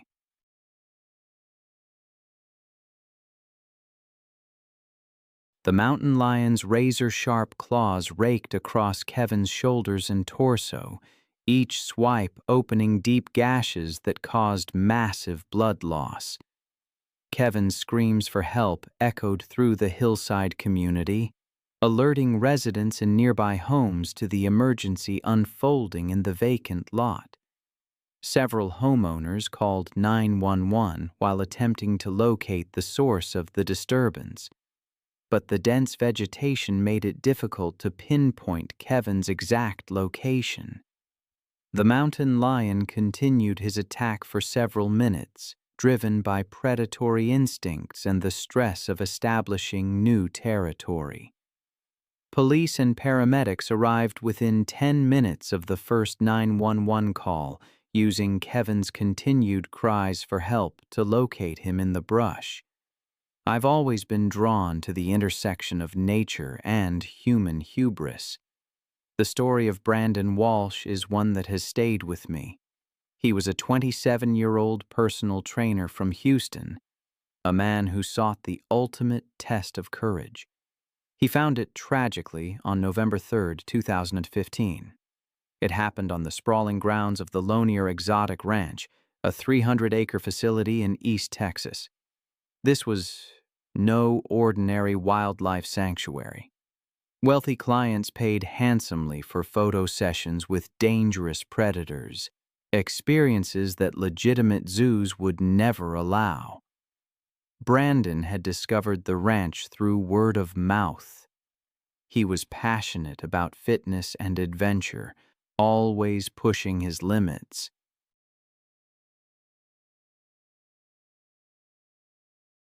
He'd saved for months to afford this unique experience, seeing it as the ultimate test of his courage and confidence around dangerous animals. He had built his personal training business through dedication, helping clients overcome their fears. But perhaps his success had made him overconfident. That afternoon, Brandon paid the ranch's fee for a private photo session with Sasha, a 300-pound female Bengal tiger raised from a cub. The ranch owner, a former circus trainer, supervised the session, emphasizing the extreme dangers involved. Bengal tigers are formidable predators. Adult females can weigh up to 350 pounds, possessing incredible strength, speed, and hunting instincts, regardless of human contact. These solitary, territorial animals can become aggressive when their space is violated. Their jaws can deliver bite forces exceeding 1,000 lbs per square inch, and their claws can grow up to 4 inches long.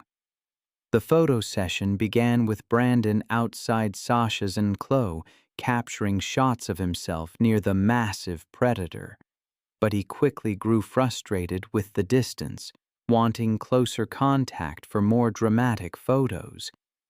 He convinced the ranch owner to allow him closer access to Sasha, arguing that his physical conditioning would keep the tiger calm.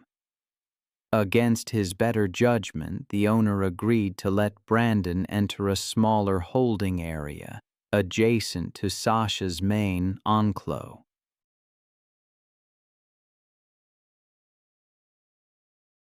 This holding area was separated from Sasha's territory by only a chain-link barrier, bringing Brandon within arm's reach of the tiger.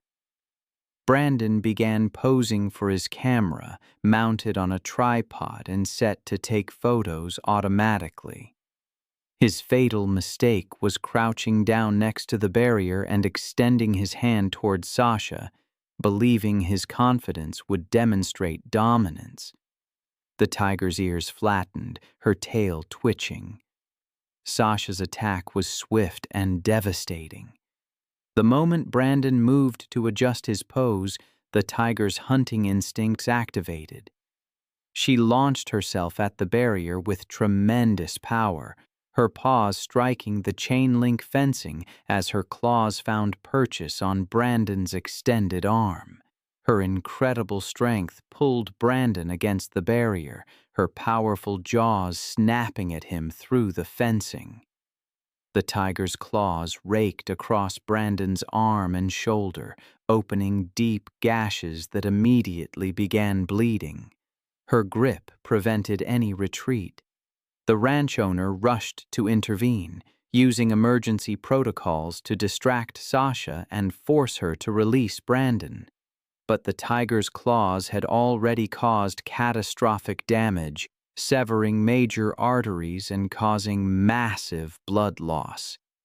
Brandon collapsed from shock and blood loss within minutes of the attack. His physical conditioning proved useless against injuries that no human could survive.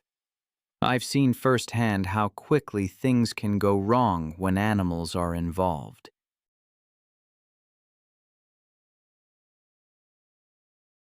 Brandon died from massive trauma and blood loss. Emergency responders arrived within 20 minutes, but it was too late. The ranch where it happened was operating without proper permits and insurance, violating state regulations meant to protect the public from dangerous animals.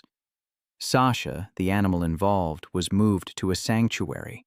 The facility was shut down, but Brandon's death echoed through the fitness community, a stark reminder of the dangers of using wild animals as props. August 19th, 2013. The Missouri heat was heavy, and the air on Tommy Rodriguez's property was thick with the stench of neglect. He'd been running puppy mills for over a decade, but financial strain had led him to cut corners, and those choices would cost him everything. His 20-acre property was a network of makeshift kennels, housing nearly 80 dogs in varying states of neglect. He specialized in popular breeds, selling them for high prices to unsuspecting buyers. But the real money, I later learned, came from the security side of his operation. 4 massive dogs patrolled the perimeter, 2 cane corsos and 2 mastiff mixes. They weren't pets, they were weapons, trained to be aggressive. Financial press had been building for months.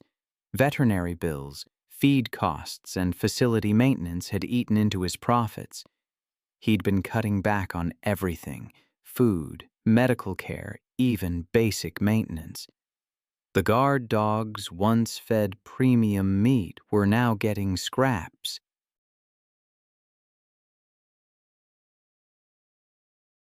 What Tommy didn't understand was that hungry guard dogs are far more dangerous than well-fed ones. Hunger sharpened their predatory instincts, made them more territorial, less tolerant of humans. The dogs had been showing signs of increased aggression for weeks, fighting over food, marking territory more aggressively, and showing less respect for Tommy's commands.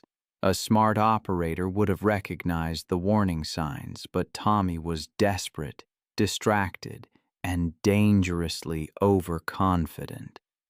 On that sweltering August night, he made his final rounds, checking on breeding females and security systems.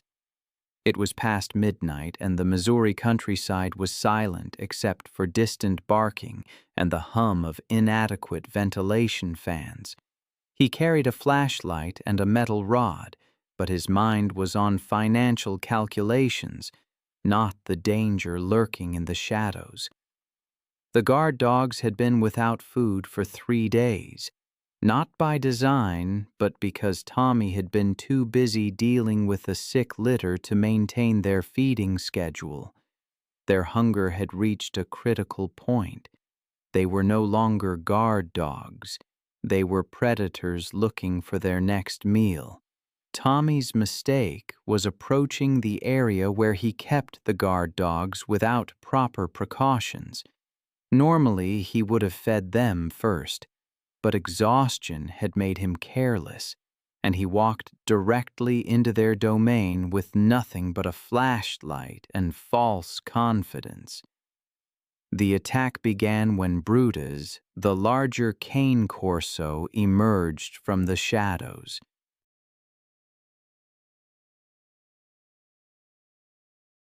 His 125-pound frame moved with surprising silence, his head lowered in a hunting posture. Behind him came the others: Titan, Rex, and Scar. Tommy realized the danger too late. As he turned to retreat, Brutus launched himself forward, his jaws clamping down on Tommy's left eye. The impact drove Tommy to the ground, his flashlight spinning away as he screamed for help that would never come. The other 3 dogs joined the attack within seconds, their pack instincts fully engaged. Rex grabbed Tommy's right arm, his jaws crushing bone. Titan went for the torso, tearing through clothing and flesh. Scar circled the attack, darting in to bite and retreat. Tommy's screams echoed across the empty countryside, but his nearest neighbor was over 2 miles away. The dogs worked with the coordination of experienced predators, focusing on disabling their prey rather than killing quickly. They had learned patience in their previous lives, and hunger had made them methodical in their violence. The assault continued for nearly 20 minutes, the dogs taking turns feeding on Tommy while he was still alive. His struggles grew weaker, but the animals showed no mercy. They had been conditioned to view violence as normal, hunger as constant, and humans as either threats or food sources. I'll never forget reading about the end of Tommy's illegal operation. He'd used animals to protect his business, and in the end, they became his undoing.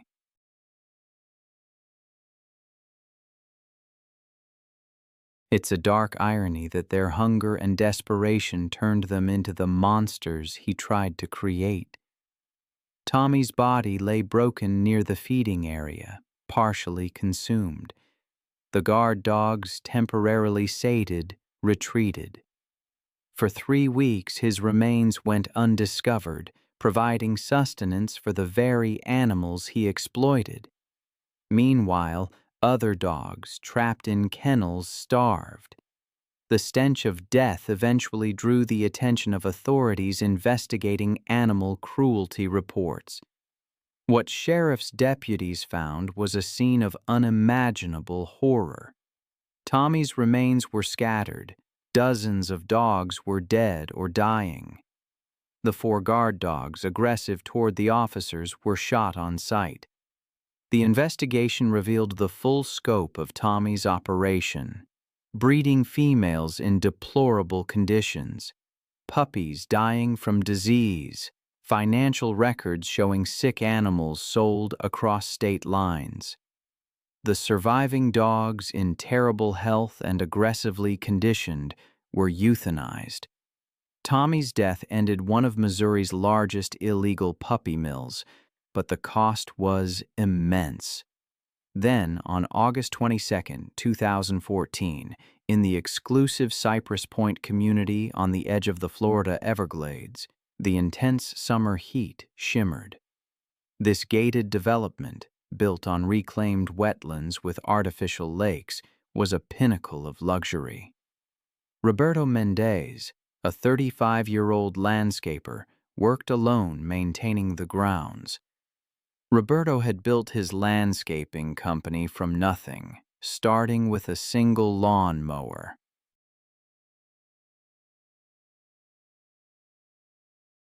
He took pride in his work, always going above and beyond. His business supported his wife and 2 young children, and he often worked long hours in the Florida heat for their future. Cypress Point was constructed on former Everglades wetlands. Developers had created decorative ponds and water features connected to natural waterways. The artificial lakes were stocked with ornamental fish and surrounded by tropical landscaping, demanding constant maintenance. Recent heavy rains had raised water levels, creating ideal conditions for wildlife to move between natural and artificial water systems. Roberto knew Florida's wildlife well. He'd encountered alligators, snakes, and other dangerous animals during his years of outdoor work. He respected them and always checked water features before working nearby. But on this particular afternoon, while trimming bushes around a pond, his hedge trimmer slipped into the shallow water. American alligators are perfectly camouflaged ambush predators. They can remain motionless for hours, waiting. Adult females can meet 8 to 10 feet and weigh up to 200 pounds with incredible speed and power. They're most dangerous when protecting nesting sites or when surprised. Their bite force exceeds 2,000 pounds per square inch, and their death roll is designed to disorient and drown prey. Roberto waded into the knee-deep pond to retrieve his trimmer, assuming it was safe. It appeared peaceful, well-maintained, with no visible wildlife.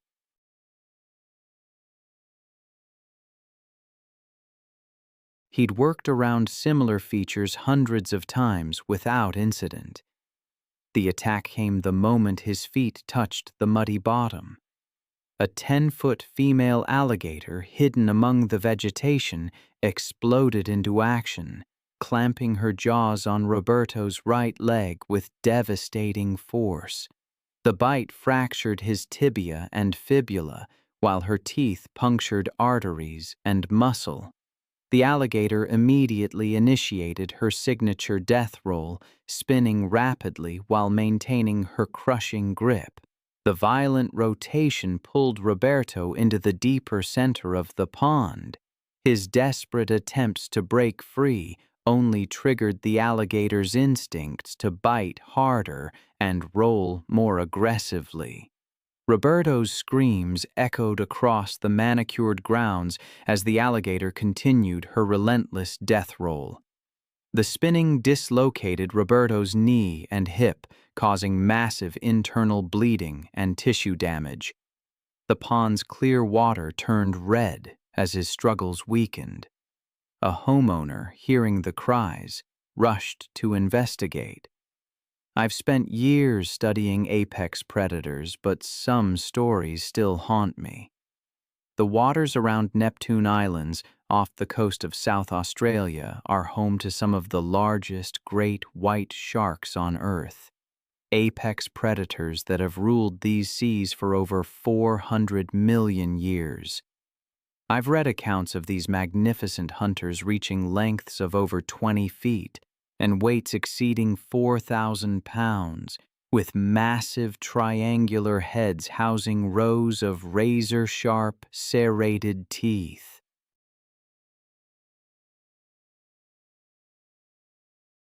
Each tooth measures up to 3 inches in length, designed to slice through flesh and bone with devastating efficiency.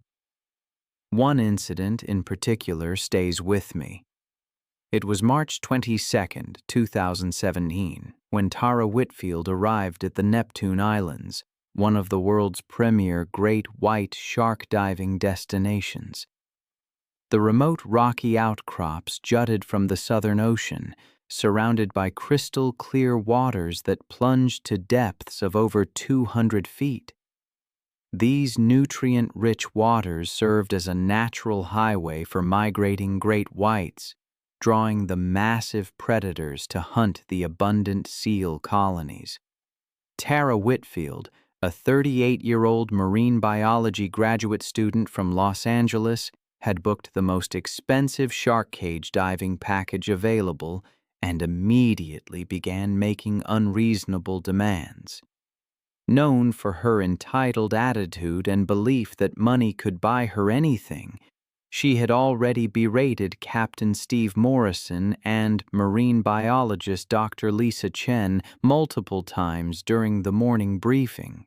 Her boyfriend, Brad Mitchell, watched uncomfortably as Tara screamed at the crew for what she called their pathetic safety restrictions. Captain Morrison, with 18 years of experience operating in these dangerous waters, had dealt with difficult clients before, but Tara's aggressive behavior and complete lack of empathy alarmed him. She repeatedly demanded that the protective cage be removed entirely, claiming she had paid premium prices and deserved unrestricted access to the sharks. When Dr.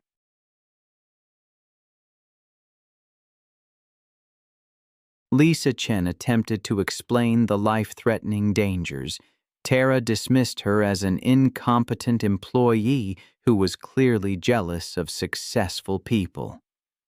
Tara had convinced herself that her graduate student status and expensive booking fee entitled her to special treatment. She threatened to destroy the company's reputation online and file lawsuits if the crew didn't provide her with the extreme experience she demanded. Her complete disregard for safety became evident when she suggested that crew members should enter the water first to test whether the sharks were dangerous. The crew had successfully attracted multiple great white sharks using a carefully prepared chum mixture. Among the responding predators was a massive 18-foot female, estimated to weigh over 4,000 pounds, that had been feeding aggressively on the bait. The enormous shark displayed classic hunting behaviors, circling the boat with calculated precision while investigating the steel diving cage. Before entering the water, Tara secretly loosened the connections on her diving regulator, planning to create a fake equipment malfunction that would justify exiting the protective cage. She believed she was clever enough to manipulate the situation to get the unrestricted shark access she felt entitled to. Once submerged in the protective cage, Tara immediately began signaling fake distress to the surface crew, pointing frantically at her sabotaged regulator.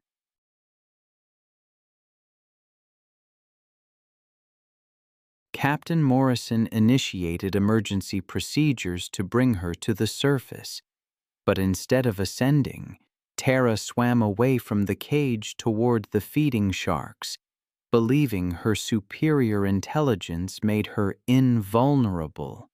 Her erratic swimming movements created the exact type of distressed prey behavior that triggers great white hunting instincts. The massive female great white detected Tara's panicked swimming immediately and abandoned the chum bait to investigate this new potential prey.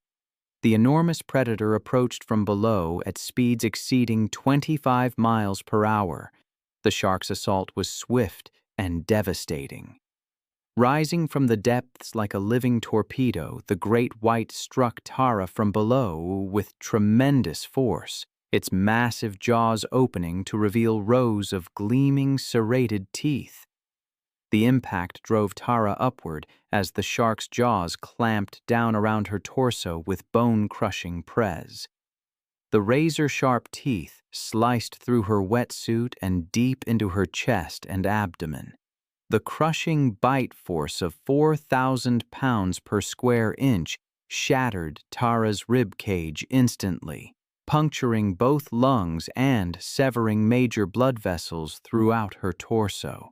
The shark's powerful jaw muscles continued applying press, while its head thrashed violently from side to side, the signature feeding behavior that allows great whites to tear away large chunks of flesh.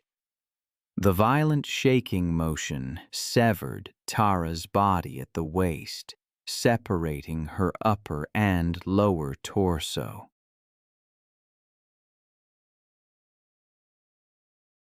I've seen firsthand how quickly things can turn fatal in the wild. I remember reading about a woman named Tara who believed her money could somehow protect her from the natural world.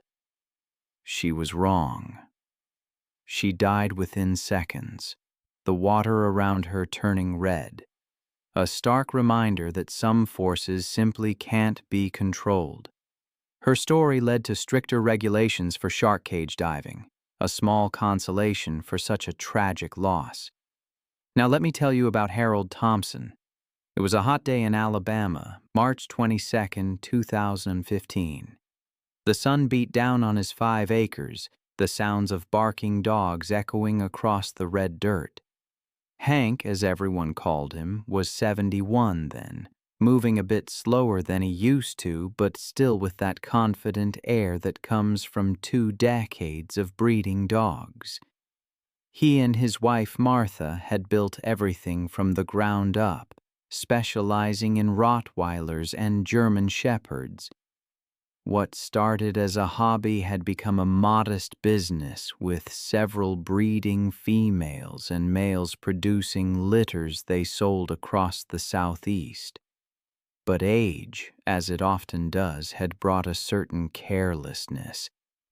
In his younger days, Hank would never have entered a kennel alone, especially with breeding males during their territorial phases.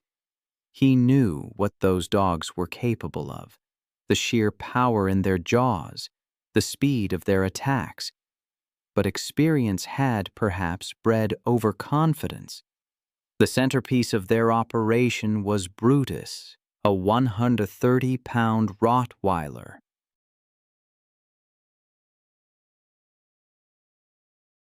His massive frame made him their most sought-after stud. At 4 years old, he was in his prime, his bloodline tracing back to German working dogs. His offspring commanded premium prices from buyers looking for protection animals. Recently, though, Brutus had been showing increased aggression. A minor injury to his left rear leg had left him limping and irritable, causing him to snap at Martha when she tried to examine the wound. The vet had prescribed pain medication, but the dog's temperament had only grown more unpredictable.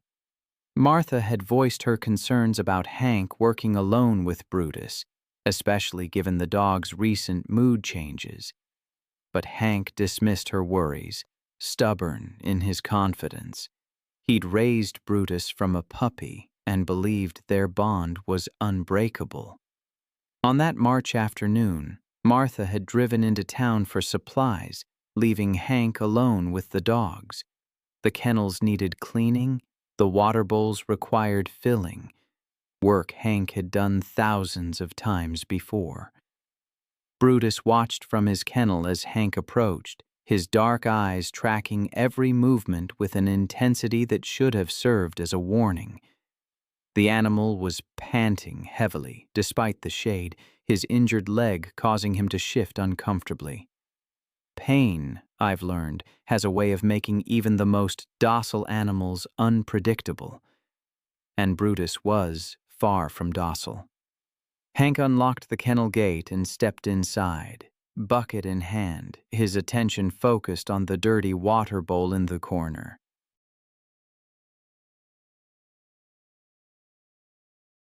He'd performed this routine hundreds of times, but today, Brutus was different. The dog's ears were pinned back, his tail held low, his massive body coiled with tension. As Hank bent down to clean the water bowl, his back turned to the dog, Brutus made his decision. There was no growling, no warning, just 130 pounds of muscle launching through the air with devastating force. The impact drove Hank face first into the concrete floor, his bucket clattering away as Brutus's jaws found their target. The dog's teeth sank deep into Hank's throat, crushing his windpipe and severing major blood vessels in a single, catastrophic bite. Hank's hands clawed desperately at the animal's massive head, but Brutus had locked on with predatory determination. The dog's powerful neck muscles allowed him to shake violently, tearing through tissue and bone with mechanical efficiency. Hank's screams were cut short by the damage to his throat, replaced by a wet, gurgling sound that grew weaker by the second. Blood pooled beneath his body as Brutus continued his attack, driven by instincts bred into his lineage for generations. The assault lasted less than 3 minutes, but the damage was irreversible. When Brutus finally released his grip, Hank lay motionless on the kennel floor, his life ebbing away in the Alabama heat. Martha returned home 2 hours later to find the property strangely quiet. She called out for Hank as she walked toward the kennels but received no response.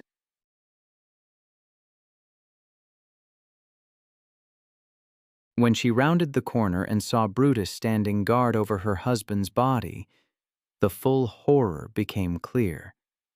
The dog's reaction to Martha's presence was immediate and threatening. He positioned himself between her and Hank's body, his lips pulled back in a snarl. Martha backed away slowly, dialing 911 from her truck. Sheriff's deputies arrived within 20 minutes, but Brutus refused to allow anyone near Hank's body. After consulting with animal control, the decision was made to shoot Brutus rather than risk additional casualties. The massive Rottweiler died with 3 bullets in his chest. The investigation concluded that Hank's death was a tragic accident caused by his failure to recognize the warning signs of an aggressive, injured animal. The breeding operation was shut down, the remaining dogs relocated, and Martha was left to grieve both her husband and the animal that had been part of their family. It was September 3, 2013, near the Toklat River in Denali National Park, Alaska. By early afternoon, the wind had dropped and the landscape stood still, open and silent. From a distance, it looked calm, a place where nothing could happen quickly. But that quiet was deceptive. Sarah Miller, 26, was an experienced backpacker from Anchorage. She was known for her, "I've always been drawn to stories of survival, perhaps because they reveal so much about our relationship with the wild." The case of Sarah, the experienced hiker in Denali, is one that has stayed with me.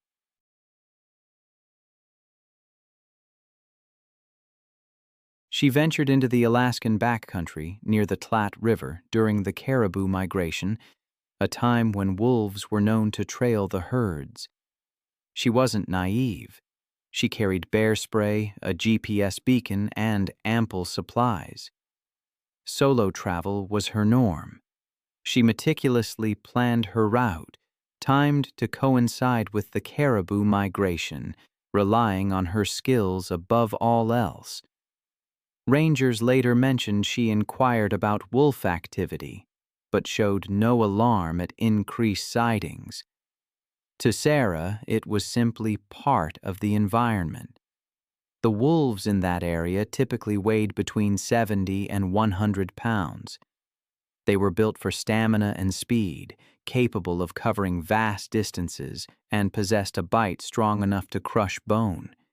Yet they rarely bothered humans, subsisting primarily on caribou, hares, and ground squirrels. However, scarcity or the scent of human food could sometimes pique their interest. That week, advisories had been posted about wolves trailing hikers. Sarah likely saw them but didn't alter her plans. She was confident in her precautions. Statistically, Denali's wolves avoided people. Around 4 p.m., a tourist group spotted a lone hiker on a gravel bar. It was Sarah heading upstream toward her camp. She reached her final GPS point before 4:45 p.m. Her last photos showed the river valley and wolves following a caribou herd in the distance. Tracks later showed she moved off the gravel bar toward higher ground. About half a mile from her tent, the first signs of struggle appeared.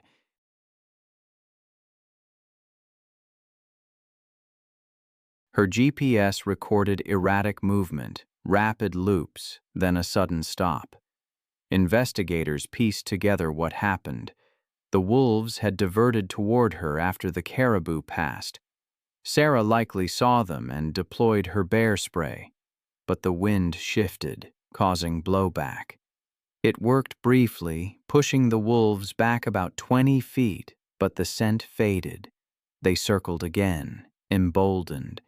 One group flanked her from behind as she retreated up a shallow embankment. Handprints in the soil showed she climbed in haste.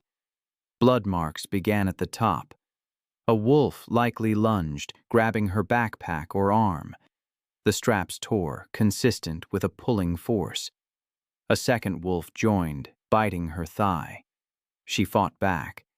The spray canister was empty, but the wolves coordinated, attacking from different angles. The ground was churned with soil and hair, suggesting a prolonged struggle. Analysis revealed crushing bites to her neck and shoulder, the kind wolves use to suffocate large prey. Her jacket was shredded, a torn sleeve found 20 feet away, still holding skin and fabric. Search efforts began that night. The next morning, a helicopter spotted a disturbed patch of gravel near the Tlat Channel. Sarah's body was partially covered, her left arm missing. Her camera was collected. Timestamps confirming her final photo was taken just 6 minutes before her estimated time of death. The park temporarily closed backcountry zones.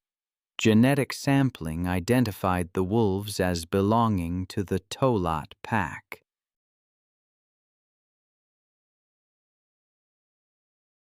Investigators concluded the attack began as a predatory test that escalated fatally. Because there was no repeated approach or food-seeking behavior, no removals were ordered. Rangers explained the findings to Sarah's parents, who asked that the park not punish what it protects.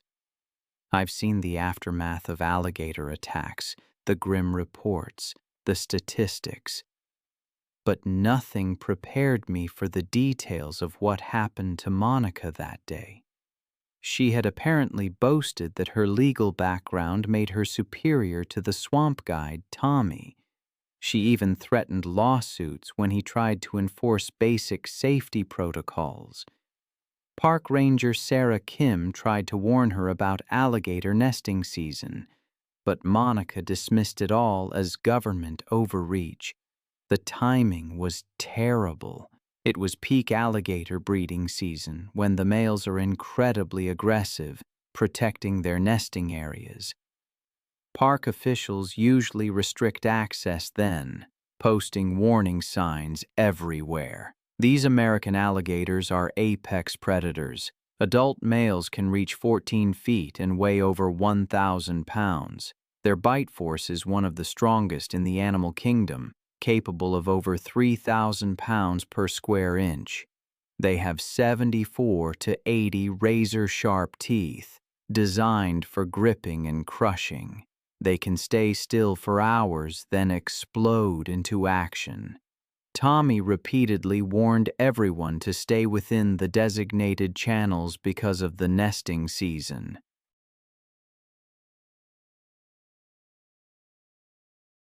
The park had posted signs around known nesting sites where territorial males were guarding their offspring with deadly aggression. But Monica became belligerent, accusing Tommy of limiting her constitutional rights and threatening legal action. She broke away from the tour and paddled her kayak toward a restricted lagoon, clearly marked with warning signs.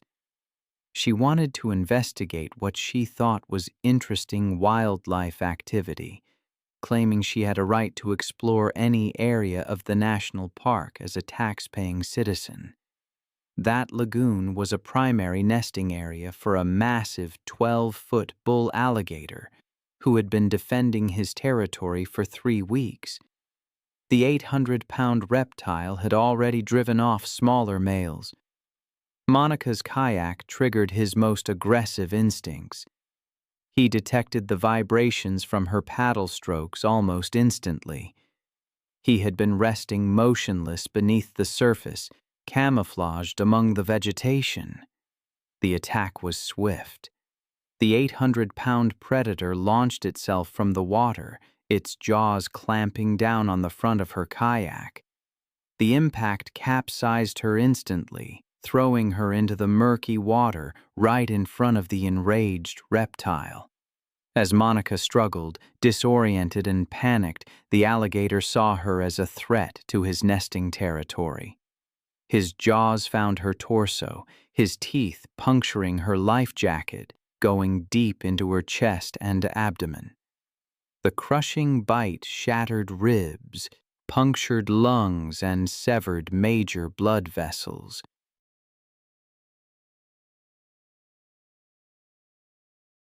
Then came the death roll, a violent spinning motion to disorient prey and cause massive internal trauma.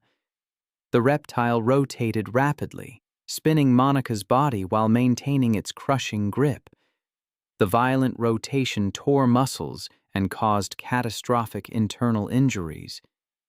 The death roll continued for over a minute.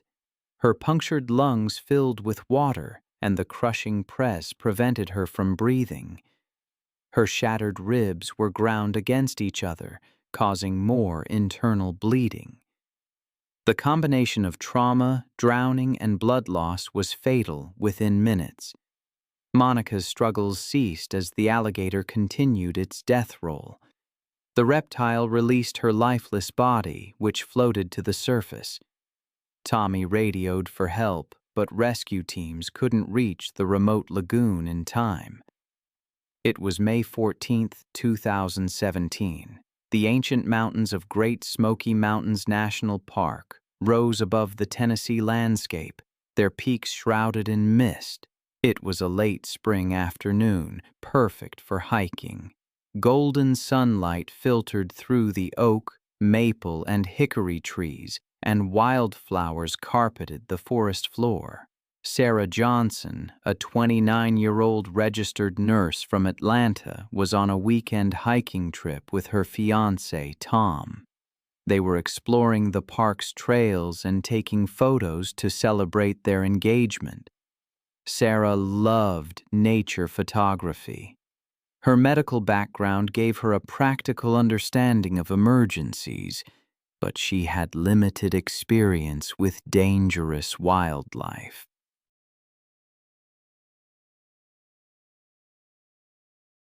She had been hiking throughout the Southeast for over 5 years, building her confidence and wilderness skills.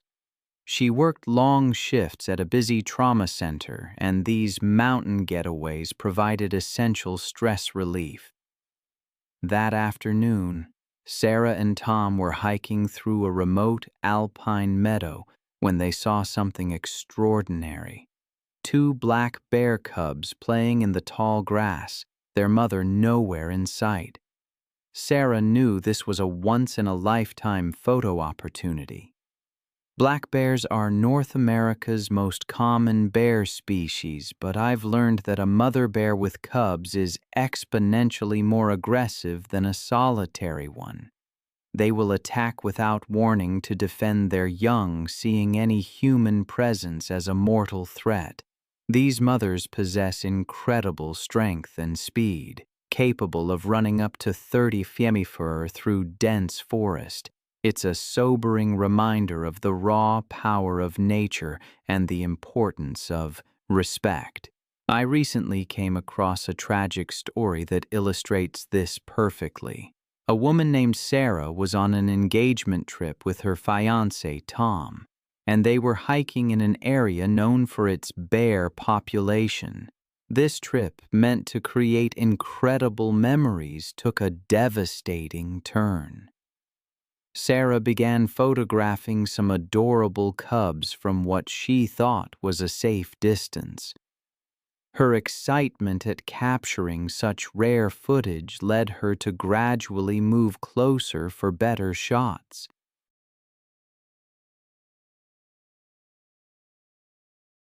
Tom repeatedly urged her to keep her distance and leave the area, but Sarah was convinced the mother bear wasn't nearby. The cubs continued their playful behavior, wrestling and tumbling through the meadow grass while Sarah documented their every move. Her photography session continued for nearly 10 minutes as she captured dozens of images.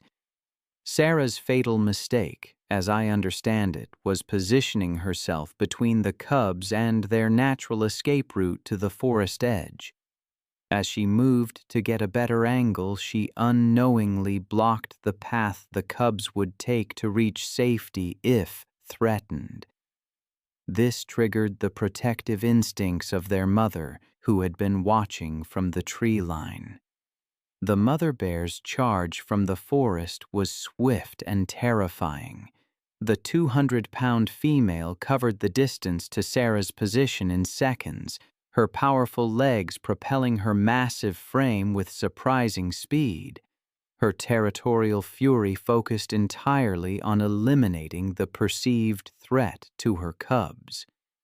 Sarah attempted to retreat when she saw the charging bear, but her foot caught on a fallen log, and she tumbled backward while still clutching her camera. The mother bear reached Sarah's position before she could regain her footing, striking her with bone-crushing force. The bear's massive paw connected with Sarah's back, her razor-sharp claws raking across Sarah's spine and shoulders while the impact shattered several ribs.